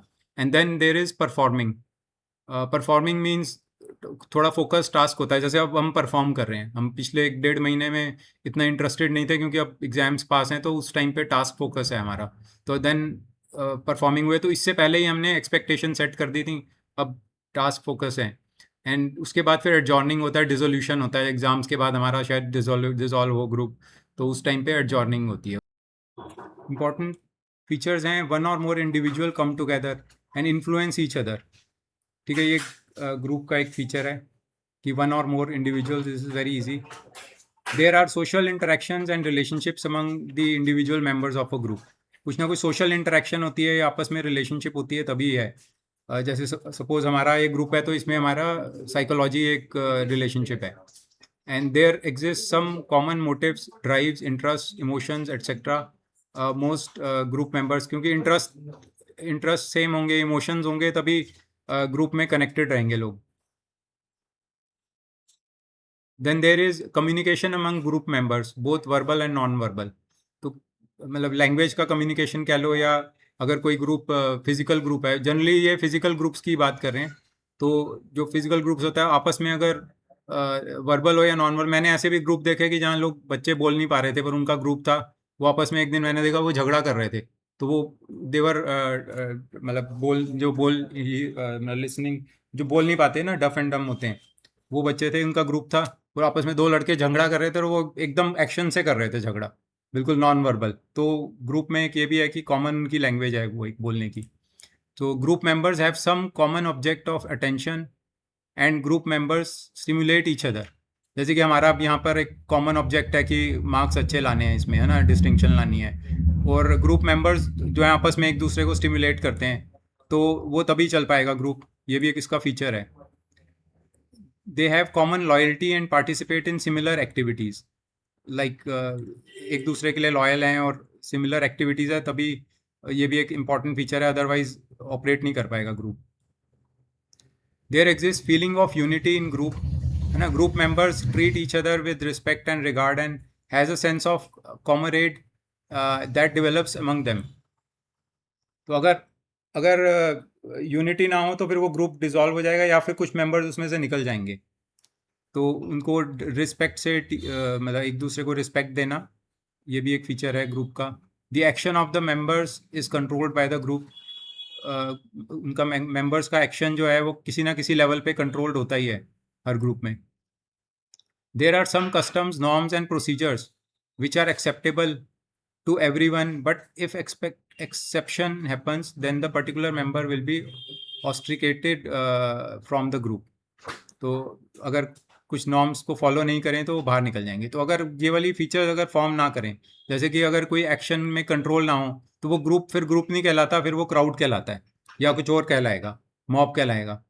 तो ये ग्रुप्स की ये हमारे फीचर्स हैं। इसके बाद फिर करेक्टरिस्टिक्स, ये भी देखा है मैंने, क्वेश्चन आया हुआ है। करेक्टरिस्टिक्स जो हैं इसमें a sense of we feeling है ना, कॉमन इंटरेस्ट्स। वी फीलिंग मतलब बिलोंगिंगनेस होती है ना, एक कॉमन इंटरेस्ट हो, ये भी डिफाइन बताने लायक नहीं है, कॉमन इंटरेस्ट है ना। फीलिंग ऑफ यूनिटी, यूनिटी हो, सेम जैसे ऊपर हमने डिस्क्राइब किया। रिलेटेड टू ईच अदर, तो किसी ना किसी फॉर्म में रिलेटेड होंगे एक दूसरे से, चाहे लैंग्वेज से रिलेटेड हो या अपने किसी इंटरेस्ट से रिलेटेड हो।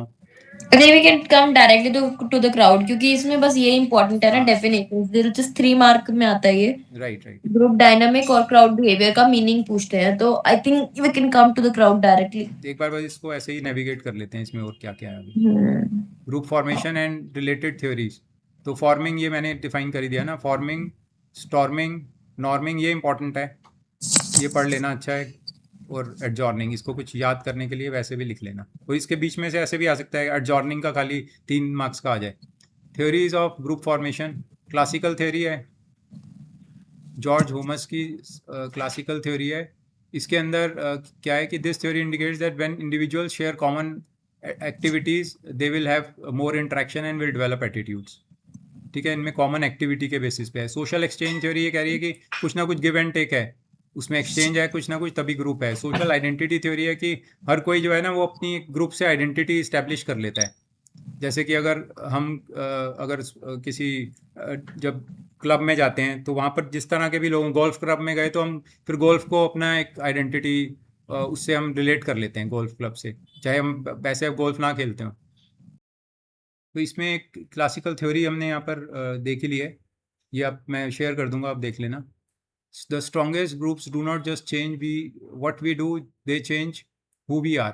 मतलब जो स्ट्रॉन्गेस्ट ग्रुप्स होते हैं ना वो आपको ही चेंज कर देते हैं एंड अपनी पहचान को चेंज कर देते हैं। तो कैटेगराइजेशन, आइडेंटिफिकेशन एंड कंपैरिजन।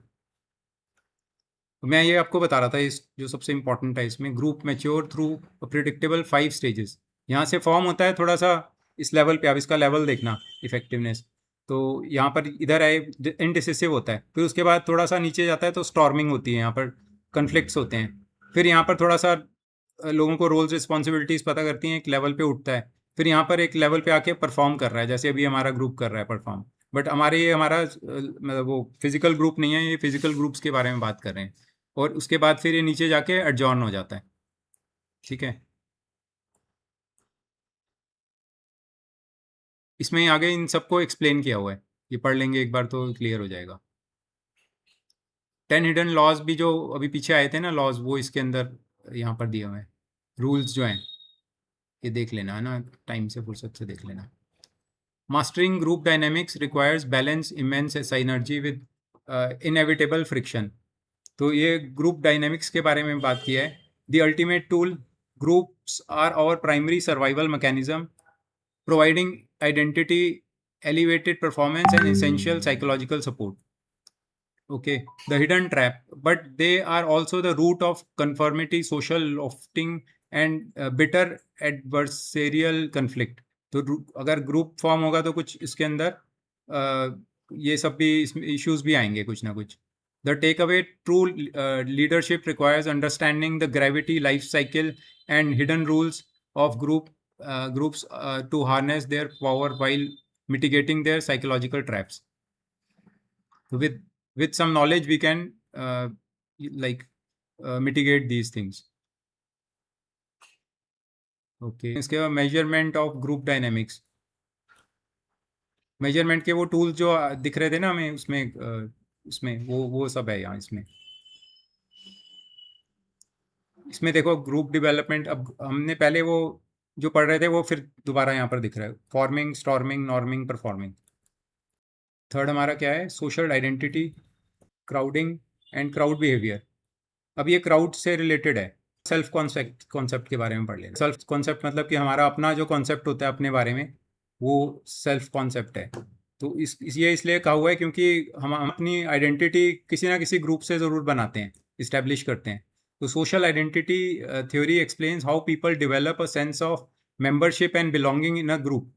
तो हमें कहीं ना कहीं किसी ना, या तो किसी फैमिली भी एक तरह का ग्रुप है, तो फैमिली से हम रिलेट करते हैं अपने आप को हमेशा अपने, चाहे हमारे आपस में कैसा भी हो, फैमिली मेम्बर्स के प्रेजेंट ये करते हैं कि हम एक आइडेंटिटी हमारी है जैसे फैमिली। और वही हमारा फिर हमारा कोई विलेज हो सकती है, या फिर एक हमारी कम्युनिटी हो सकती है ना, कास्ट हो सकती है, या कंट्री हो सकती है। तो किसी भी लेवल पे एक एक हमारी उससे आइडेंटिटी जुड़ जाती है। तो इस वजह से थोड़ा सा इसमें सेल्फ कॉन्सेप्ट के बारे में भी लिख लिख लें हम, अच्छा है अगर ऐसा कुछ क्वेश्चन आ जाता है तो।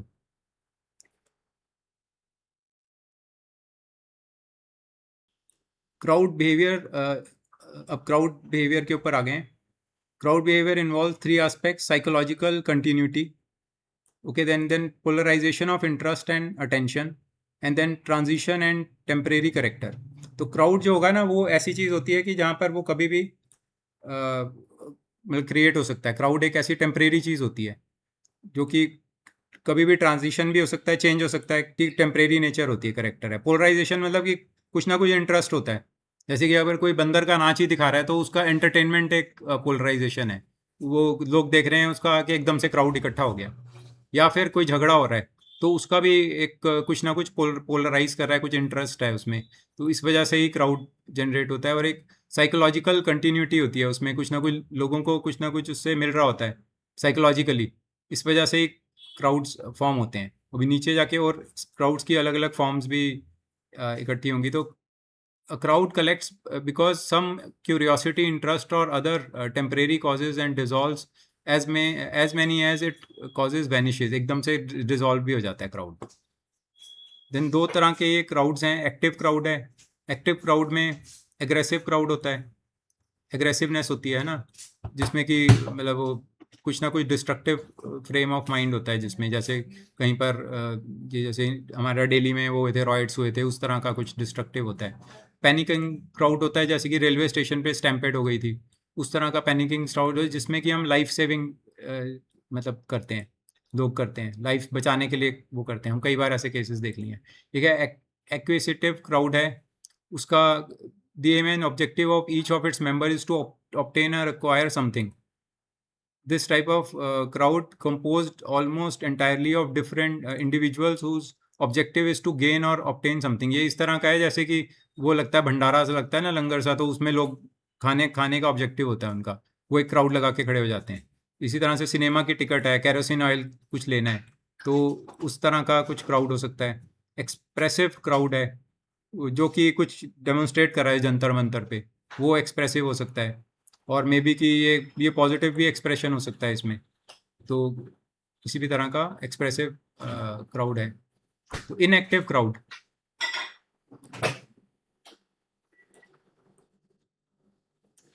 इसमें ये भी लिखा हुआ है इन्होंने, know crowd is completely inactive. कुछ ना कुछ तो एक्टिविटी हो रही होगी। The difference between active and inactive crowd is only relative. आपस में उनको रिलेट कर रहे हैं तभी इनएक्टिव उसको कह रहे हैं। एक तो बहुत ही एग्रेसिव क्राउड है, दूसरा कम एग्रेसिव है। तो वो जैसे कि अब कहीं से कोई किसी का मकान तोड़ रही है क्रेन, है ना, तो उसमें लोग इकट्ठे हो जाते हैं, तो वो एक तरह से वो कुछ एक्टिविटी नहीं कर रहे, बस देख रहे हैं, तो वो एक तरह से इनएक्टिव क्राउड हो गया। There is not definite time and place of the crowd. Crowd ऐसा होता है जो कहीं भी फॉर्म हो गया, कहीं डिसॉल्व हो गया। It is congregate group of individuals who have temporarily identified themselves with common interest। वो तभी इकट्ठे होंगे कि common interest होगा।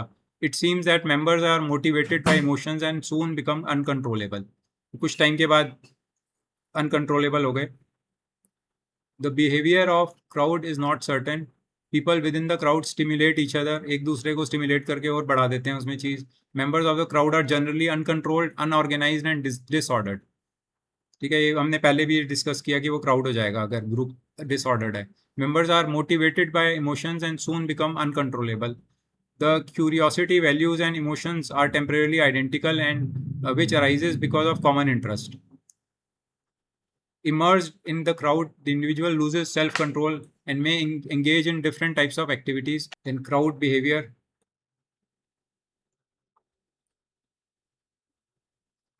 क्राउड में बिहेवियर ये होता है कि लोग अपनी इंडिविजुअलिटी भूल जाते हैं और क्राउड के साथ ही अपनी वो कर लेते हैं। जैसे क्राउड कर रहा होता है तो वो उसमें ही मतलब उसकी जो क्राउड का मिशन होता है ना, उसी में अपना मिशन बना लेते हैं। Crowd behaviour is the release of repressed drives. लोग जो होते हैं कई अपना रिप्रेशन जो होता है वो क्राउड के थ्रू निकालते हैं, पत्थर मारेंगे, कुछ करेंगे, अपना रिप्रेशन निकालते हैं। We may think of the crowd as a temporary collectivity within which thwarted impulses are afforded an outlet। ठीक है, उनको कुछ अपनी impulses जो होती हैं आउटलेट मिल जाता है, तो इस वजह से वो टेम्परेरली कलेक्टिव उनकी इम्पल्सिस का एक मतलब वो है, एक तरह से मैनिफेस्टेशन है। The manifestations of crowd feelings deserve study not only because they reveal the significance of this transitory form, the aggregation, but also because they throw light on the social phenomena। Society को भी एक reflect करता है crowd होना। फिर इसमें theories हैं, classical theory, convergence theory, हमने पिछली वाली उसमें भी देखी थी। ग्रुप माइंड थ्योरी है ना, ये पढ़ लेंगे बाद में। पब्लिक एंड क्राउड, पब्लिक और क्राउड का डिफरेंस है कि अगर वो अपार्ट काफ़ी, मतलब जो क्राउड है वो क्लोजली खड़े होंगे लोग, वो क्राउड होगा। और पब्लिक जो होगी वो मतलब उसमें स्पेस होगा आपस में, वो public is. Secondly public is much bigger group than crowd. Public है वो एक बहुत बड़ा ग्रुप है क्राउड का। Thirdly the stimulus in the crowd is stimulus whereas stimulus in the public is diffused. तो इसके अंदर जो स्टिमुलस कुछ होता है क्राउड में, पर पब्लिक में डिफ्यूज होता है, वो पब्लिक है।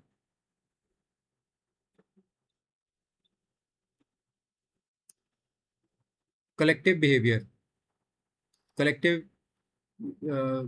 when two or more persons behave in the same way it may be termed as collective behavior। मतलब कि एक जैसे कि रिलीजियस कॉन्ग्रीगेशन होती है ना, उसको कलेक्टिव बिहेवियर कहेंगे। पर उसमें अभी इसकी जो मैं वो दिखाऊंगा उससे ज़्यादा क्लियर होगा जो इसके फीचर्स हैं। इसमें एक तो है it takes place in occasional episodes rather than regular और रूटीन। मतलब जैसे अगर रोज़ आरती हो रही है तो उसको हम मतलब वो कलेक्टिव बिहेवियर नहीं कहेंगे, पर जो कुछ कभी कभी हो रहा है उसको कहेंगे। कोई जैसे कभी कोई अफवाह फैल गई और कुछ होने लग गया अचानक से, उसकी वजह से लोग इकट्ठे होने लग गए, तो उसको हम कलेक्टिव बिहेवियर कहेंगे। It is not regulated by any particular set of rules and procedures. उसमें कुछ रूल्स प्रोसीजर्स नहीं होते। It is generally guided by unreasoning beliefs, hopes, fears, hatreds, है ना। कुछ मिसकम्युनिकेशन होगा या उसमें हेट्रेट होगी, फियर्स होंगे, कुछ ना कुछ होप होगी, बिलीफ सिस्टम होगा, तो वो कहलाएगा। और इट इज़ अनप्रिडिक्टेबल, वो कभी भी हो सकता है। तो ये उसके फीचर्स हैं, ये थोड़े से याद कर लेना तो अच्छा है।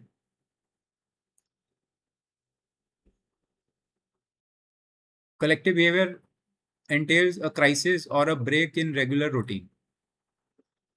कुछ ना कुछ रेगुलर रूटीन में ब्रेक होगा। अब ये इसके आगे मास सोसाइटी, ये बहुत कुछ इन्होंने वो करा हुआ है।